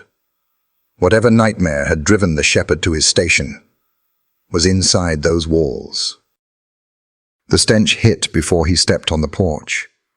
Mold, sweat, something sour and acrid, like sickness. The door was chained from within, not locked with care, locked with desperation. He glanced back at Shadow. The dog hadn't moved, chest heaving, but his eyes burned with urgency. "Now, please, hurry." Daniel swallowed. He considered calling for backup, but the thought died. He remembered Lucy's limp hand. He would not wait again. He kicked once. The door shuddered. Again, harder. The chain clinked. One more. His boot slammed into the wood. The chain snapped free, clattering against the wall.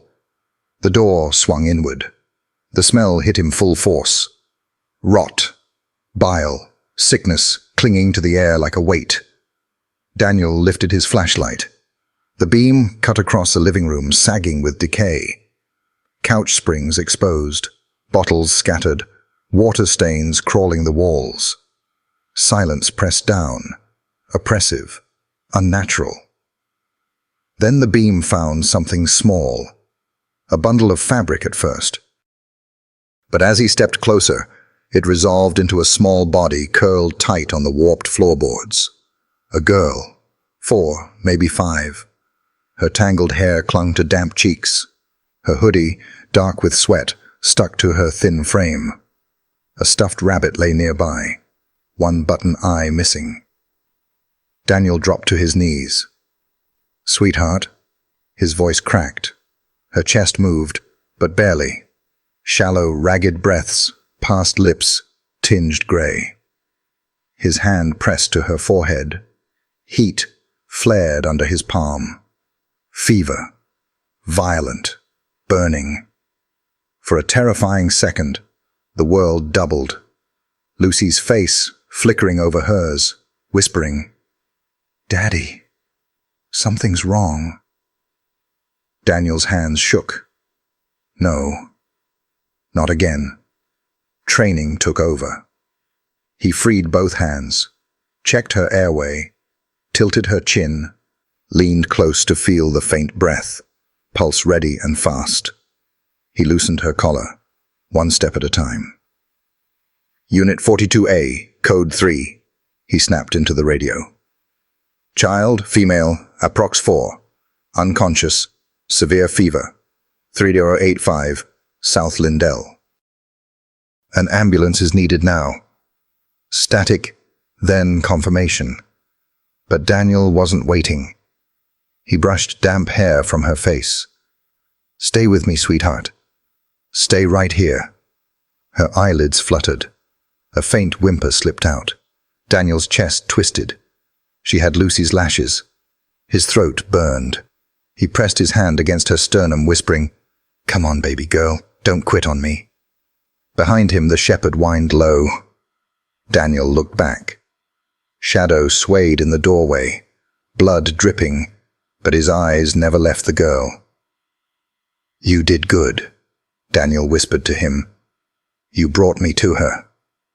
He shrugged off his jacket and draped it over her frame. Her skin was slick, terrifyingly fragile. Each second dragged heavier. He checked her pulse again. Weaker. His chest seized. Emma stirred faintly, lips shaping a word. Daniel bent low, desperate to catch it. "Daddy."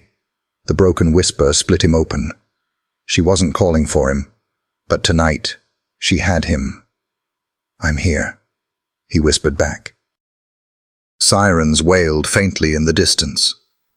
Relief surged, but fear didn't ease. It was a race now. Could they reach her in time? He lifted her gently, her body frighteningly light, heat searing through his uniform. She whimpered, small and broken. He held her tighter. "You're safe now. Just hold on." The shepherd collapsed against the wall, eyes still locked on the girl. His whine was grief itself. Daniel nodded to him. "We've got her. We're not losing her." He pressed his forehead to hers, tears mingling with her fevered sweat. "You remind me so much of her. I couldn't save Lucy.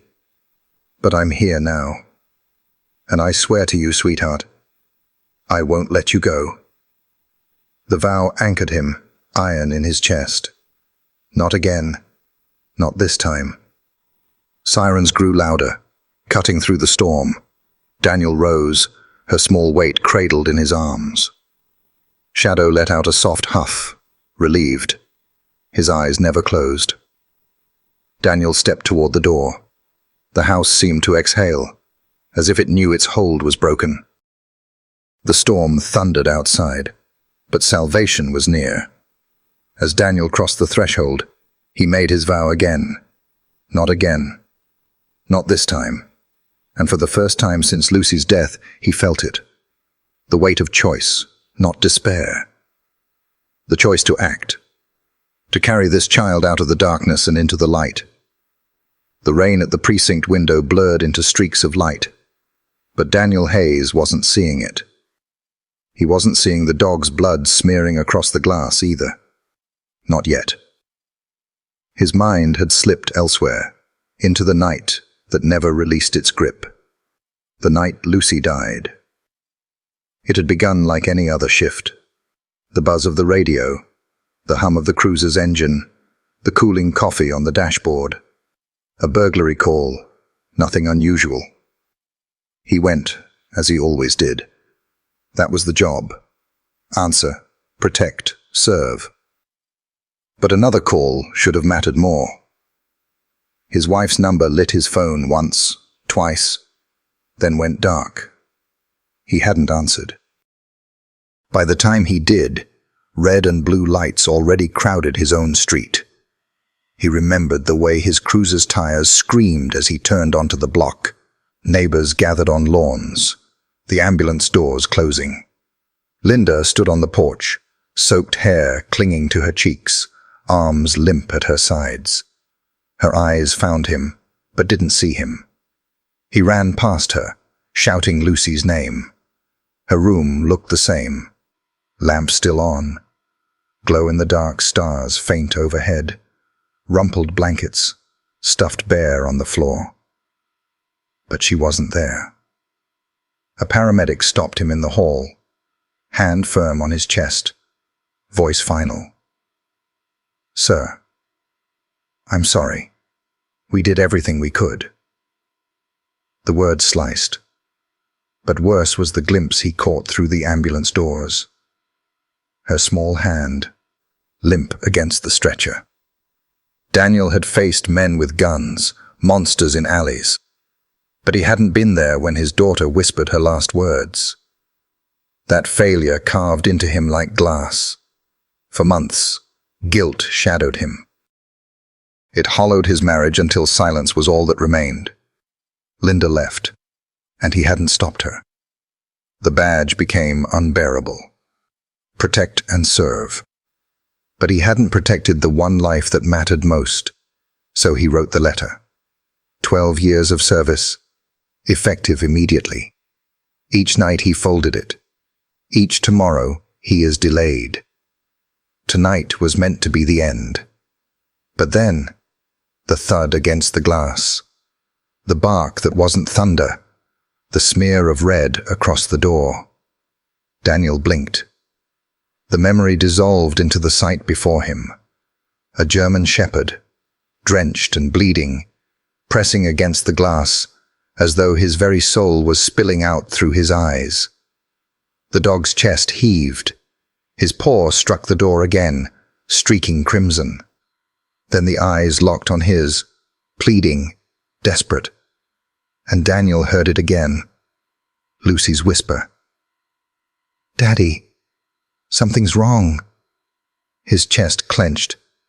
The resignation letter felt like ashes. Maybe tonight wasn't about leaving. Maybe tonight was about answering. "Easy, boy," Daniel whispered.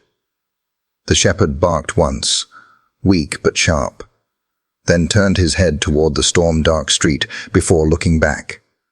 The message was clear. "Follow me." Daniel dropped his hand to the door handle.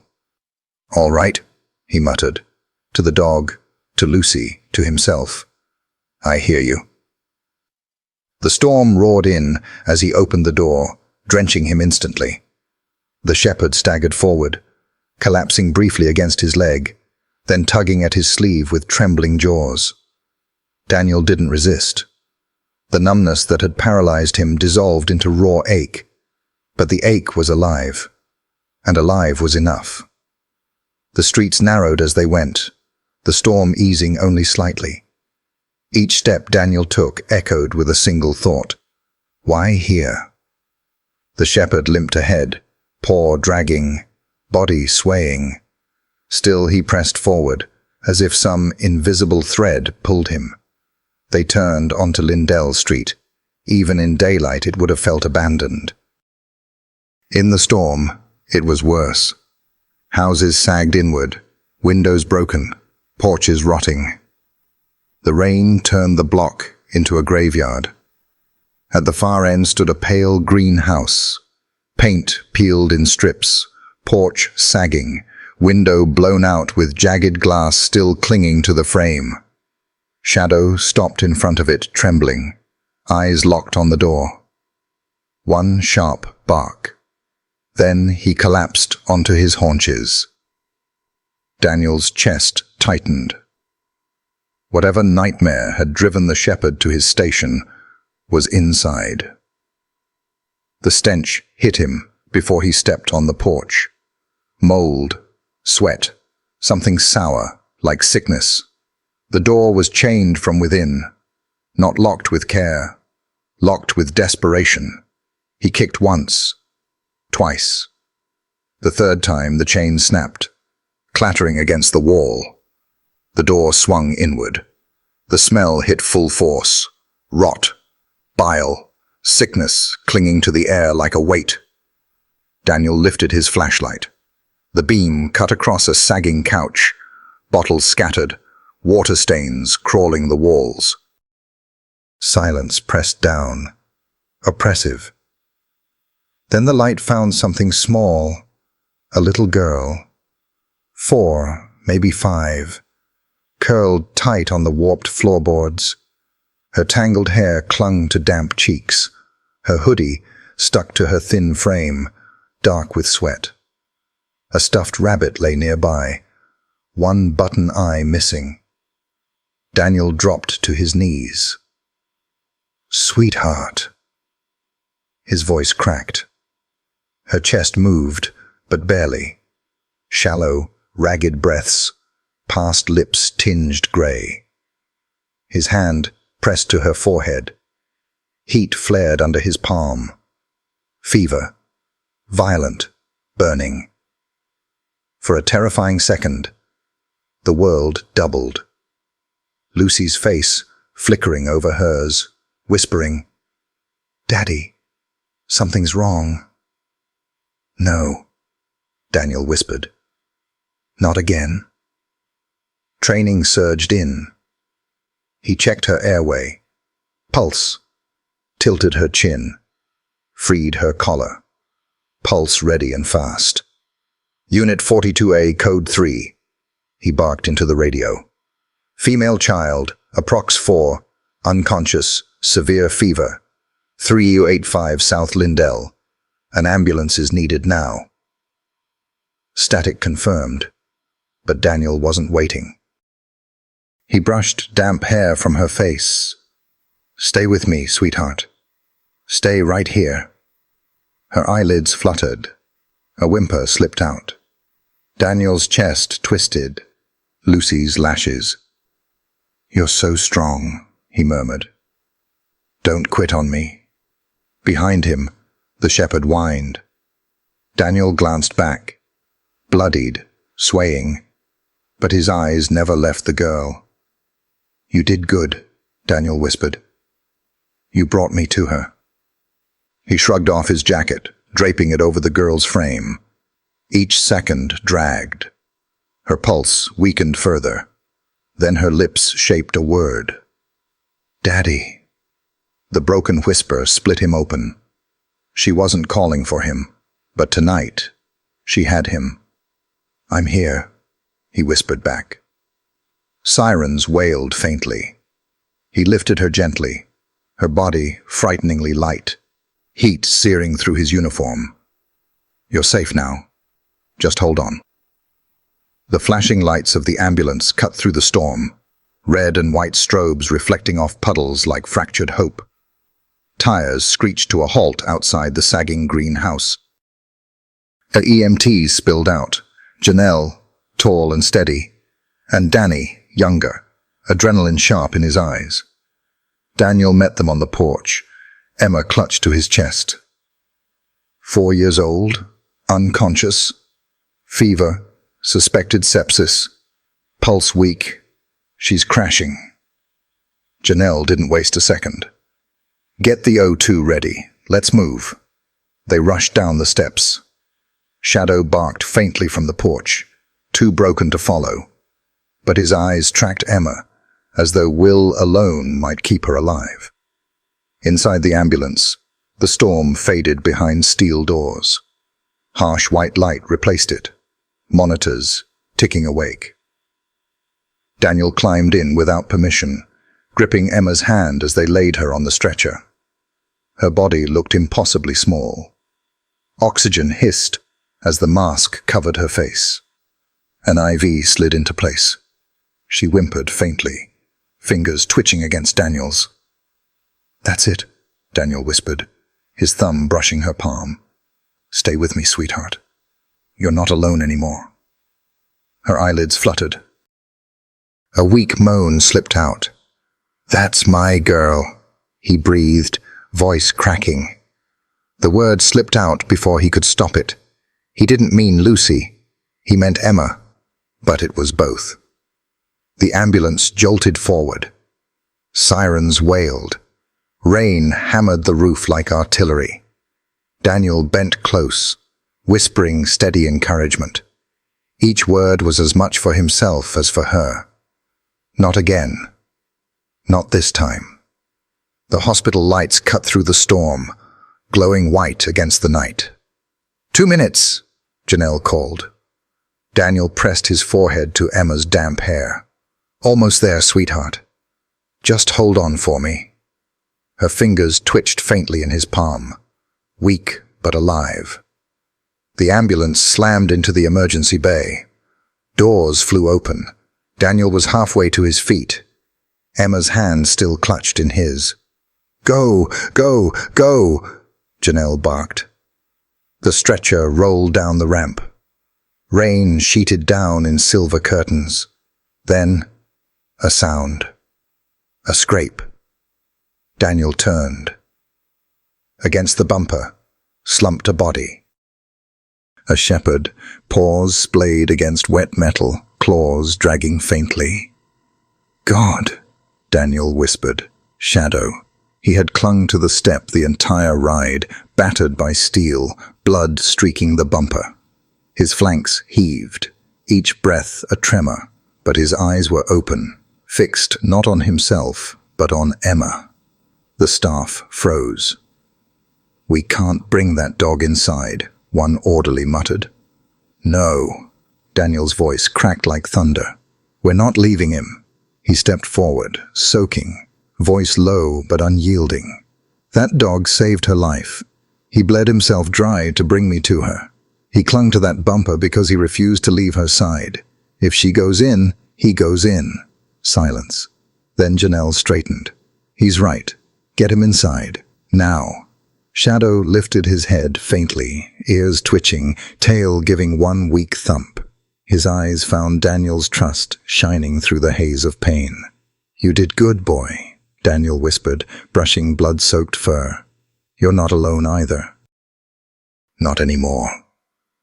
The automatic doors slid open, spilling sterile light. Emma vanished first, swallowed by blue scrubs. And right behind her, Shadow was wheeled in, his battered frame carried forward because he had refused to let her fight alone. Daniel followed both, soaked and shaking. But with something alive inside him, he thought long dead. Riverton General's emergency bay hummed with motion. "Pediatric ICU, stat!" voices shouted. Emma's stretcher disappeared behind swinging doors, nurses and doctors crowding around. Daniel tried to follow, but a nurse pressed a firm hand to his chest. "Sir, we need space."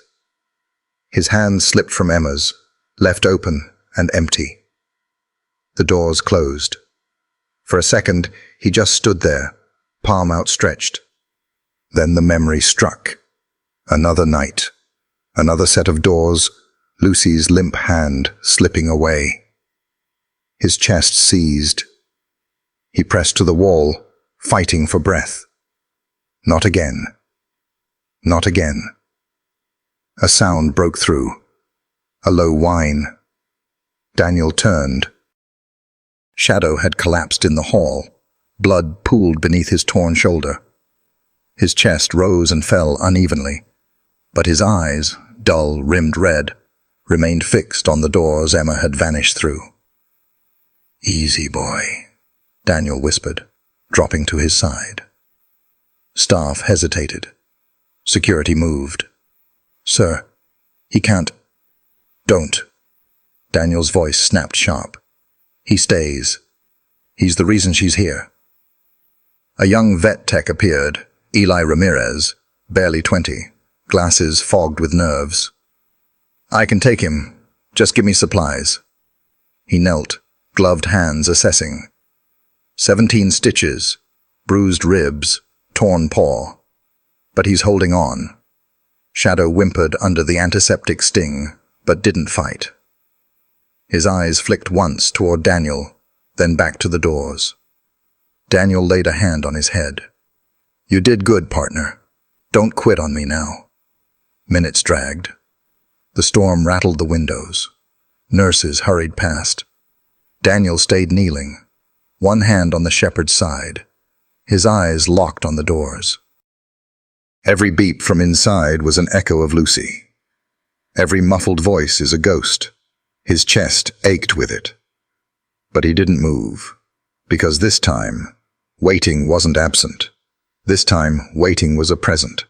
For Emma, for Shadow, for the vow he had sworn, not again, not this time.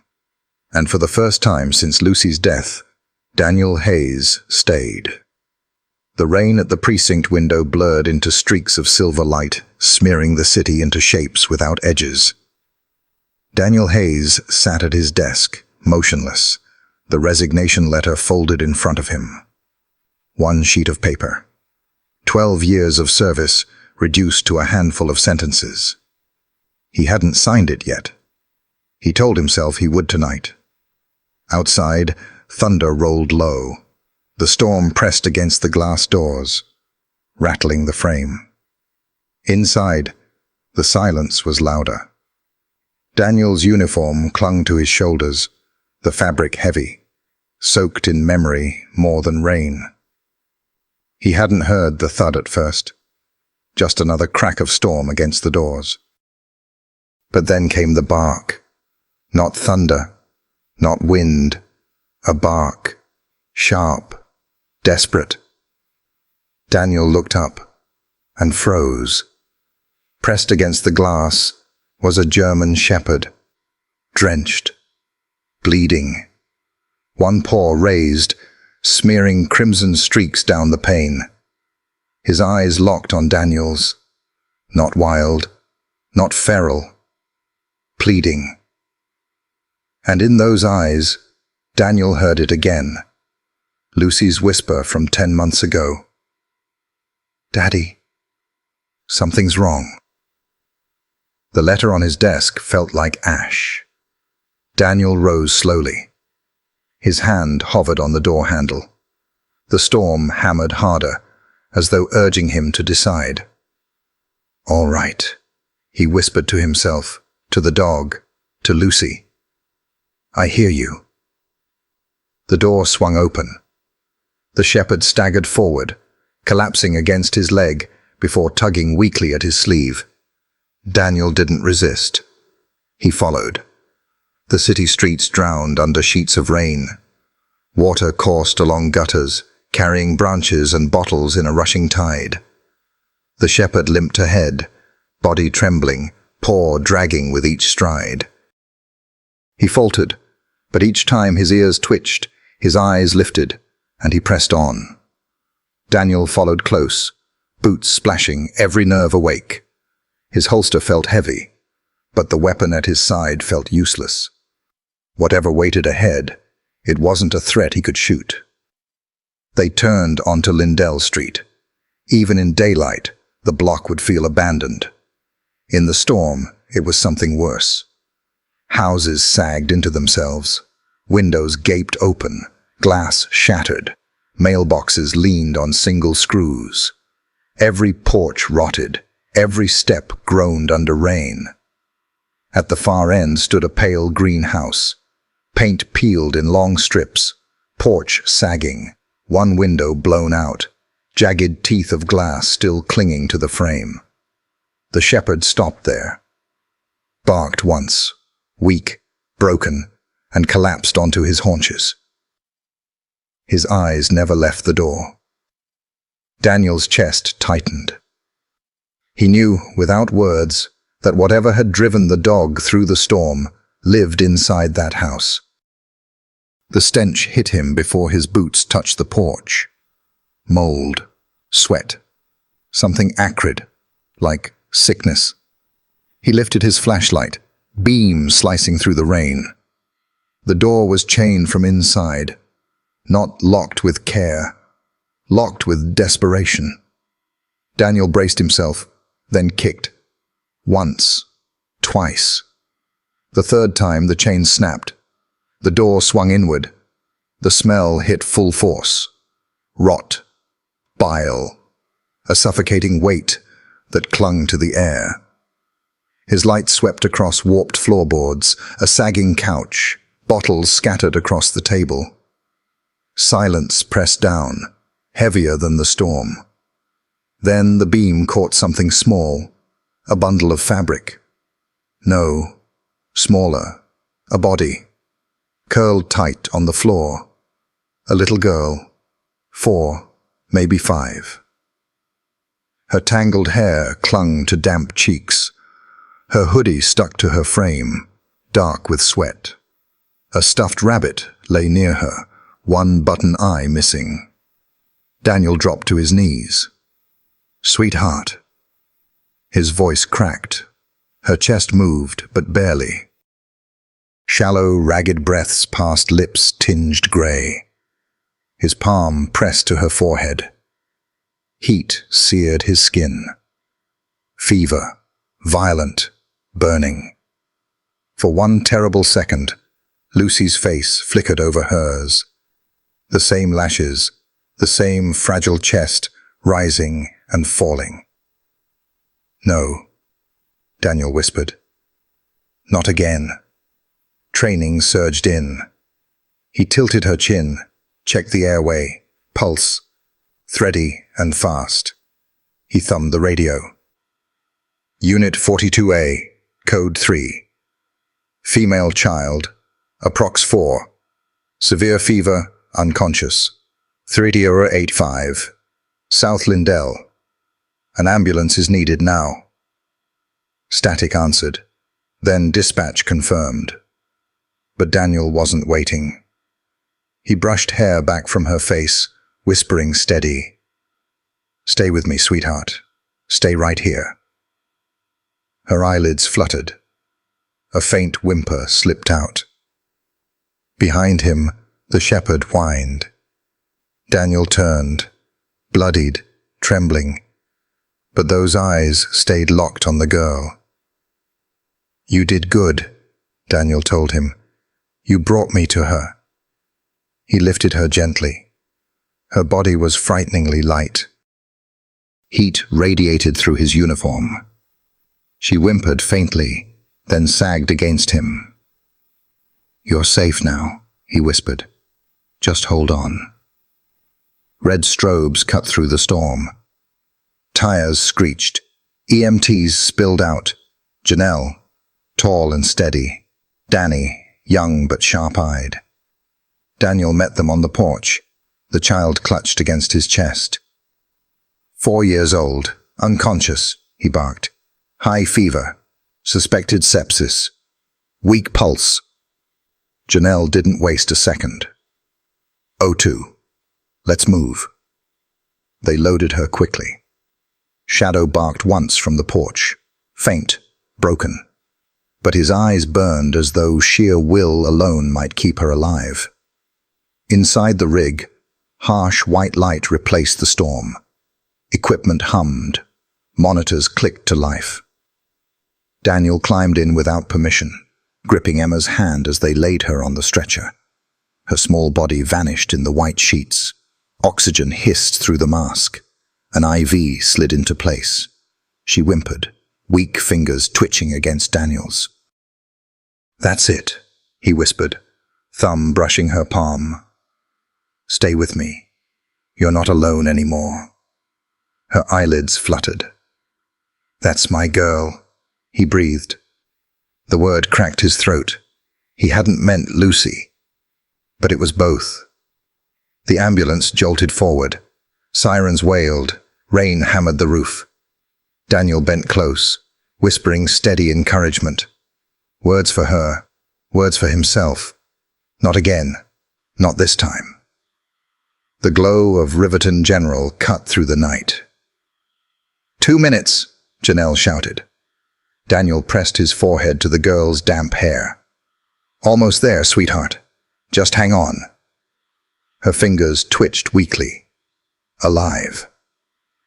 The rig slammed into the emergency bay. Doors burst open. The stretcher wheeled into bright white light. Then a sound behind them. A scrape. Daniel turned. Against the bumper slumped a body. The shepherd. He had clung to the step the entire ride, battered against steel, blood streaking across the bumper. His chest heaved, his paws splayed, but his eyes stayed fixed on Emma. "No," an orderly said quickly. "We can't bring that dog inside." Daniel's voice cracked like thunder. "We're not leaving him." He stepped forward, drenched, eyes blazing. That dog saved her life. He bled himself dry to bring me to her. He clung to that damn bumper because he refused to leave her side. If she goes in, he goes in. Silence. Then Janelle. "He's right. Get him inside." Shadow lifted his head faintly. His eyes found Daniel's. Gratitude. Trust. A vow returned. "You did good, boy," Daniel whispered, brushing his fur. "You're not alone either." Inside, automatic doors swallowed them. Emma vanished into blue scrubs. Shadow was wheeled in beside her. Daniel followed both, shaking, but alive with something he thought long dead. The hallway was purgatory. Too bright, too still. Daniel sat slumped on a bench, rain dripping from his boots. Shadow lay bandaged at his feet, ribs rising unevenly, eyes locked on the trauma bay doors. When they swung open, Daniel stood too fast. A doctor in sunflower-patterned scrubs stepped out. "Officer Hayes?" "That's me?" "I'm Dr. Vega. I was with the girl." Daniel's throat closed. "Emma," he whispered. "How is she?" "She's stable." The word shattered the silence in his chest. He exhaled, trembling. Stable. Not gone. "But she's still critical," Vega continued. "Severe dehydration, septic shock. Another hour and we'd be having a different conversation. But with fluids and antibiotics, she has a chance." Daniel pressed his hand to his mouth, choking back sobs. Relief cracked him open. Vega glanced down at Shadow. "That dog may have just saved 2 lives tonight." Daniel blinked. 2? Hers and yours. The words struck deep. He looked at Shadow, whose eyes found his, unwavering. Vega's hand touched his arm. "You'll see her soon." "She'll need someone waiting when she wakes." Daniel nodded. "She won't wake up alone." Hours dragged. The storm rattled windows. Daniel sat hunched, hand on Shadow's head. He barely heard the footsteps until a voice whispered his name. "Daniel?" He looked up. Linda. Rain clung to her peacoat. Her eyes were red, shimmering with grief. "I heard," she said softly, "about the girl." Daniel swallowed. "Emma. She was alone. Sick. If it weren't for him." He gestured to Shadow. "She wouldn't be here." Linda's gaze softened on the shepherd. "He stayed with her?" Daniel nodded. "Wouldn't let go." The trauma doors swung briefly open. Linda saw Emma inside, pale, small, swallowed by blankets, her hand pressed to the glass. "She's the same size Lucy was," Daniel shut his eyes, pain lancing through him. Linda's sobs shook silently. He placed a hand on her shoulder. For once, she didn't pull away. "She's stable," he whispered. Linda's tears streaked down. "She looks like she was given back to us." Daniel's throat burned. "She doesn't have anyone. Her mom's gone. No family. Nothing." Linda whispered, almost to herself. "Then she's not alone anymore." She turned to him, eyes raw but steady. "We couldn't save Lucy, but maybe we can save her." Emma lay small and pale in recovery. The monitor beeped steady, fragile but certain. Daniel sat at her bedside, hand covering hers. Linda smoothed her hair from her forehead, whispering words only the child could hear. Shadow lay at the foot of the bed, stitched and bandaged, his flank rising unevenly. His eyes never left Emma. "You did good, partner," Daniel whispered. The word carried more weight than he realized. Linda looked at him, lips parting faintly. "Partner?" Daniel nodded, eyes still on Shadow. "He's earned it." Silence settled, fragile, sacred. Daniel leaned forward, whispering, "She's not waking up alone." Linda's eyes filled, but steadied. "No, she's not." Shadow shifted, his tail thumping softly against the floor. Daniel brushed his fur gently. "Rest, boy. We've got her now." For the first time in months, Daniel's chest felt something more than loss. The letter on his desk no longer mattered. Tonight, in this sterile room, grief gave way to something else. Linda lowered herself into a chair. Her hand lingered on Emma's blanket. "Do you think," she whispered, "this is our second chance?" Daniel swallowed hard, staring at the girl's fragile hand in his. "Yeah," he said at last. "Maybe it is." The storm outside eased, its fury spent. Inside that room, 4 souls breathed in fragile rhythm, bound not by blood, but by choice. Not again, not this time. The pediatric recovery room was hushed in that particular way. Hospitals held silence, thick, humming, as though the walls themselves were listening. Outside, the storm had broken, leaving behind only the faint patter of rain against glass. Inside, the heart monitor's steady beep became the room's heartbeat. Daniel sat slouched in a chair beside Emma's bed. His uniform, stiff from the storm, was streaked with dried rain. His scarred hand cradled Emma's smaller one, thumb brushing her knuckles in an unconscious rhythm. Across from him, Linda dozed with her chin against clasped hands, hair falling loose from its bun. She had refused to leave, even when urged. At the foot of the bed, Shadow lay curled on a mat, bandaged flank, rising and falling. His body twitched in dreams only dogs understood. Yet even asleep, his head angled toward the girl on the bed.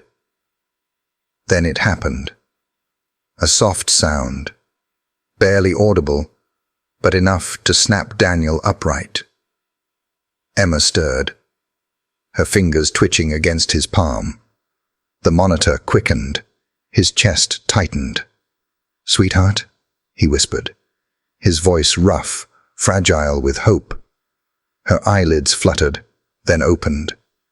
Glassy eyes, heavy with fever's shadow, drifted unfocused before landing on him. Daniel's heart cracked wide open, her lips parted. No sound at first, only breath against the oxygen mask, then the faintest whisper. Shadow. The dog's name. At the foot of the bed, Shadow's ears perked, His body shifted despite pain, tail giving a weak thump. His red-rimmed eyes locked on her. Tears blurred Daniel's vision. He hadn't cried in months, not even when he wanted to. But now they came, hot and unstoppable. He pressed a hand to his mouth, shoulders shaking. Emma's first tether back to the world was not him, not Linda, but Shadow, who had bled across glass and asphalt to keep her alive. Daniel couldn't begrudge it. He bent over her hand, tears dampening her skin. "Yeah, sweetheart. He's right here. Your Shadow's right here." The shepherd dragged himself closer. With effort, he lifted his head onto the mattress. His muzzle brushed Emma's hand. Her weak smile formed, fingers curling into his fur. Linda stirred awake at Daniel's choked sob. When she saw Emma's eyes open, she gasped, pressing a hand to her mouth. "Oh my God." Tears spilled as she circled to stroke Emma's hair. "She's awake." Emma's gaze flickered to Linda, then back to Shadow. She mouthed his name again, too faint to hear, but the smile lingered. Daniel leaned close, forehead nearly touching her hand. "You scared the hell out of me," he whispered, voice breaking. "But you fought your way back." For the first time in 10 months, Daniel wept openly, not from grief, but from relief. Emma lifted her frail hand, brushing clumsily against his cheek. The trembling gesture undid him completely. He clasped it against his face. "I've got you," he whispered fiercely. "You're safe now, I promise." Shadow's tail thumped once. Linda's tears streamed as she whispered a prayer of thanks. In that sterile room, with the fading storm outside, something fragile, yet undeniable began to form. Not with words, but with touch. A broken officer, an estranged wife, a battered dog, and a child who had survived.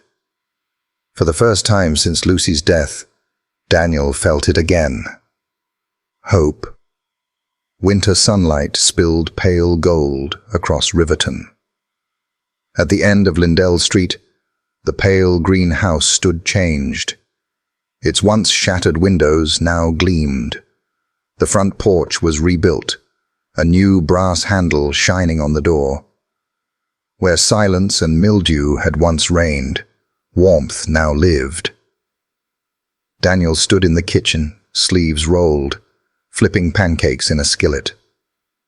The smell of cinnamon replaced the house's old decay. From the living room, laughter carried, a child's giggle, high and unburdened. Emma. She sat at a low table, crayons scattered, pages bright with crooked suns, lopsided houses, and dogs with fireworks tails. Shadow lay beneath, chin on his paws, healed but scarred, scars now badges instead of wounds. Whenever Emma's hand brushed his fur, his tail thumped lazily. He hadn't left her side once. Linda entered, drying her hands. Her hair fell loose now, not the severe bun of darker months. She leaned against the doorway, smiling faintly. "She's covered half the table." "Good," Daniel said without turning. "Means we'll need a bigger one." Emma looked up, beaming. "Daddy, look," she called, the word slipping easily now. Each time, it shifted something deep in Daniel. He crouched beside her drawing, 4 figures beneath a rainbow.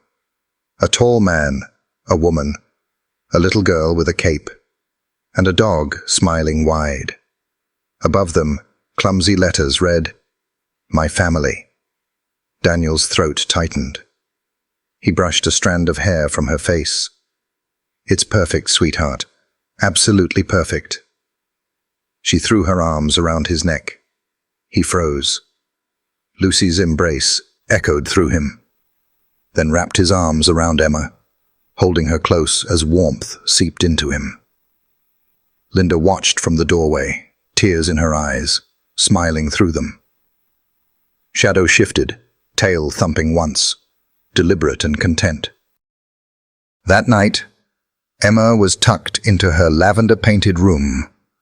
A rainbow mural stretched across the wall, a German shepherd standing tall beneath it. Her stuffed rabbit, repaired with a crooked stitch, nestled in her arms. Shadow lay beneath her bed, ears pricked for every sigh. Daniel leaned in the doorway, watching Linda smooth blankets, before kissing Emma's forehead. He watched Shadow curl closer, guarding. His breath caught. For months, silence had haunted him. Now, silence meant peace. This wasn't just Emma's second chance. It wasn't just Shadow's.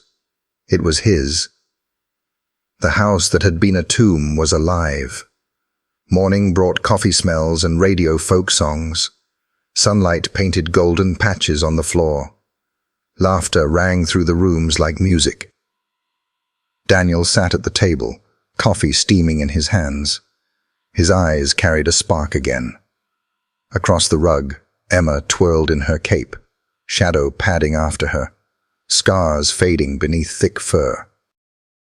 She squealed, "You're the dragon, and I'm the princess." He barked once, playful, before collapsing beside her in a heap of giggles. Daniel watched, his chest warm. Laughter filled the spaces, and grief had hollowed. Each sound stitched him back together. Linda entered from the kitchen, cheeks flushed from baking. She caught his smile and paused. "You're smiling," she said softly. He blinked, surprised at himself. "Guess I am." For a moment they simply looked at each other. Two people broken by loss, now watching something fragile and miraculous grow again. That evening, Linda read aloud as Emma colored. Shadow lay beneath the bed, tail thumping to her whispers. When the story ended, Emma nestled beneath her blankets, rabbit in her arms. "Good night, Mommy. Good night, Daddy. Good night, Shadow." The word froze Daniel. Daddy. It ached and healed him at once. He kissed her forehead. "Good night, sweetheart." The lamp clicked off. Quiet filled the house, but it was no longer suffocating. It was safety. Daniel stood in the doorway as Linda slipped her hand into his, their fingers laced naturally now. Behind them, Shadow sighed contentedly, his scars telling not pain, but loyalty, survival, and love. Daniel whispered, reverent, "We're whole again." Linda nodded, eyes glistening. Different, but whole. And in that moment, the pale green house no longer held despair. It held laughter, love, and the fierce bond of a family who had been broken and chose, together, to heal. Riverton City Hall had never felt so full. The chamber, usually half empty for council meetings, was packed shoulder to shoulder. Families filled the rows, local officials lined the walls, and children held handmade posters that read, "Thank you," Shadow in crooked crayon letters. Press cameras glittered at the back, shutters clicking like steady rain. A brass band from Jefferson High sat nervously polishing their instruments, waiting for their cue. The air buzzed, not with politics, but with anticipation. On the stage, beneath the city's seal, stood Mayor Elliot Ramsey. Broad-shouldered, silver-bearded, his booming voice usually carried authority. Tonight, it carried something gentler. "We gather here," he began, "not just to recognize an act of bravery, but to remember what loyalty, courage, and love can mean when the world looks away." The crowd hushed. On a storm-soaked October night, when no neighbor came, when no stranger knocked, a battered German shepherd broke through glass, bled across our streets, and refused to surrender. He ran not for himself, But for a child who could not run, he carried her life in his paws, and because of him, Ramsey's voice caught just slightly. Because of him, a little girl still breathes today. Applause thundered, echoing off marble walls. At the edge of the stage, Daniel stood straight, though his chest was heavy. Beside him, Emma clutched his pant leg with one hand and her stuffed rabbit with the other. She wore a pale yellow dress with a ribbon in her hair. Her eyes darted nervously across the crowd, but when she looked down and saw Shadow, she steadied. The shepherd stood tall, scars faint but visible under the lights. His blue velvet collar gleamed, brass tag shining. He didn't bark or fidget. He simply stood at Emma's side, his tail brushing against her leg, his gaze calm. Linda stood just behind, her hand on Emma's shoulder, her eyes shimmering with unshed tears. For the first time in months, they weren't broken fragments. They were a family, 3, soon to be 4, bound by the silent presence of the dog at their feet. Mayor Ramsey raised his voice. Courage does not always shout. Sometimes it bleeds quietly. Sometimes it limps. Sometimes it arrives at our door on battered paws. Daniel felt the words strike like a bell. He remembered Shadow at the precinct door that night, blood dripping onto the tiles, eyes pleading. He remembered Emma's fevered hand in his, Linda whispering, "She's the same size Lucy was." And now, here they stood. "Ladies and gentlemen," the mayor said, lifting a velvet box, "it is my honor to present Riverton's Medal of Courage to Shadow for exceptional service to this city." The applause swelled again. The brass band struck a chord as Ramsey bent low, pinning the medal onto Shadow's collar. Cameras flashed. Children cheered. Shadow didn't flinch. He only glanced at Emma, who reached down, brushed his head, and whispered, "You're always brave." Daniel's throat tightened. His eyes blurred. He had stood through funerals without weeping, but this moment undid him. From the press section, a reporter called out, "Officer Hayes, you were about to resign. What made you stay?" The hall fell silent. All eyes turned to Daniel. He looked down, at Shadow with his gleaming medal, at Emma pressed close to the shepherd, at Linda wiping her eyes quietly behind them. He drew a breath. "Because in that moment," he said, steady but low, "the only soul who still believed that little girl was worth saving was bleeding on my doorstep. And sometimes," his voice caught. He swallowed hard. "Sometimes, that's all it takes." The chamber erupted, applause crashing like the storm that night. The band struck brighter. Emma clapped along, giggling. Shadow lifted his head proudly, tail thumping once. For Daniel, the noise faded. It wasn't applause. It was the sound of a wound closing. For the first time in 10 months, he didn't feel like a man defined by loss. He felt like a father, a partner, a man who had chosen to stay. The mayor leaned back into the microphone. "Today, Riverton honors more than a dog. We honor the reminder that courage doesn't always wear a badge or carry a weapon. Sometimes it has no words. Sometimes it comes on 4 legs. And sometimes it saves us all." The hall rose to its feet. Daniel bent, placing a hand on Shadow's head. His voice was low, for the shepherd alone. "You did good, partner." Shadow's tail thumped once, medal catching the light. Emma wriggled free, crouching to wrap her arms around Shadow's neck. "You're my hero," she whispered into his fur. Linda stepped close, her hand brushing Daniel's back. For months, they had carried grief alone. Tonight, in front of a city that had witnessed their miracle, they stood together again. The cameras caught it all. A child beaming, a mother in tears, a father trembling with pride, and a scarred shepherd sitting steady at their feet. A family not born of blood, but of loss and choice. The chamber roared with applause one final time. But Daniel heard only the quiet thump of Shadow's tail, steady against the stage floor. And in that sound, he felt it. Grief softening, hope taking root.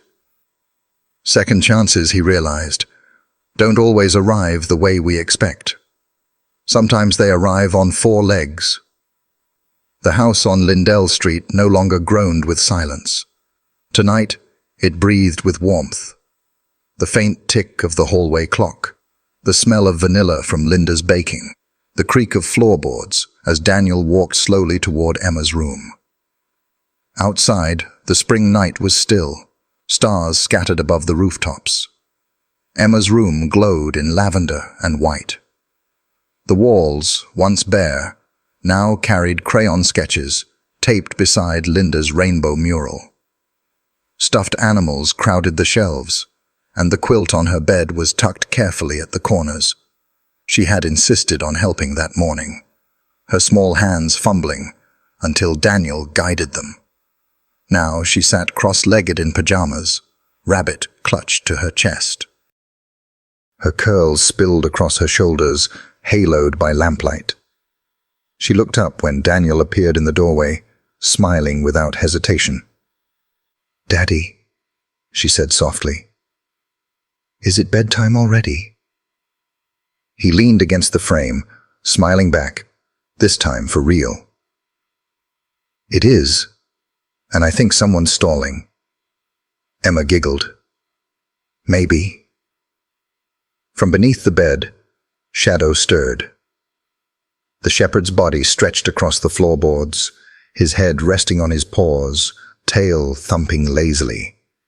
His scars were fading now, hidden under regrown fur. His brown eyes gleamed steady in the lamplight, watchful, loyal. Daniel knelt beside the bed, brushing a curl from Emma's forehead. "You had a big day," he murmured. "Your hero got a medal, and you—" He tapped her nose. "You were braver than anyone." Her smile softened. She leaned toward the floor, whispering, "You're my sunshine, you know." Shadow flicked his tail in answer, ears twitching. Daniel froze.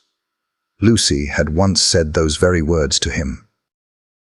Hearing them again didn't reopen the wound. It stitched it, slow and careful. "He's your sunshine, huh?" he asked. Emma nodded solemnly. "He keeps the dark away, even when I'm sleeping." Linda entered quietly with a glass of water, kissed Emma's forehead. "Sweet dreams, baby girl." Emma yawned, already fading. "Good night, Mommy. Good night, Daddy. Good night, Shadow." The shepherd's tail thumped once. Daniel tucked the quilt close, pressed a kiss to her brow. Linda switched off the lamp, leaving only starlight filtering through the curtains. Emma's breathing steadied. Shadow's ears pricked, his body curled toward her bed. Only when her sleep deepened did his own breathing match hers, heart sinking steady with her small rhythm. In the doorway, Daniel and Linda lingered, shoulders brushing. For months they had lived like strangers, grief carving silence between them. Tonight, that silence softened. "She called him her sunshine," Daniel whispered. Linda's eyes glistened. "Then he is." They stood watching, the child safe, the shepherd on guard, and realized sunshine could come even in night, in whispers, in the flick of a dog's tail. The room was still, fragile in its peace. Daniel's hand brushed Linda's, tentative after so long. She startled only faintly before her fingers wove into his. Their palms trembled, but held. Daniel's gaze stayed on Emma. She looks so much like Lucy when she sleeps. I know, Linda said gently, but she's not Lucy, Daniel. She's Emma, and she's ours now. The word steadied him. Grief would never vanish, but it no longer had to divide them. On Emma's nightstand, a photo glowed faintly in its frame. Emma giggling barefoot in the backyard, Shadow licking her cheek, Linda laughing, Daniel mid-smile with his arm around her. The sunlight had caught them perfectly. That's the first time I've seen myself smile in months, he said quietly. Linda's lips curved faintly. It's the first time since... She stopped. The word since Lucy unspoken, but understood. Daniel swallowed. I didn't think I could again. Neither did I. For a long moment, they watched their daughter sleep. Grief softened now by hope. We can do this, Daniel whispered. Linda looked at him, tears bright, and nodded. Together. The word hung like a vow. Behind them, the clock ticked. Emma shifted in her sleep, her hand slipping to brush Shadow's fur. His tail flicked once, steady as agreement. Daniel lowered his forehead to Linda's temple, their hands still clasped. For the first time since Lucy's death, the silence did not ache. It felt like peace. The house on Lindell Street, once hollow, now breathed again, held steady by a child's whisper, a shepherd's watch, and two parents choosing not just to survive loss, but to build something whole again. Inside the lavender-painted room, the rhythm of breathing and heartbeat filled the silence. A child, a dog, and the fragile threads of family wove themselves into something unbreakable. And outside, under the stars, the night stretched on, not heavy, not haunted, but whole.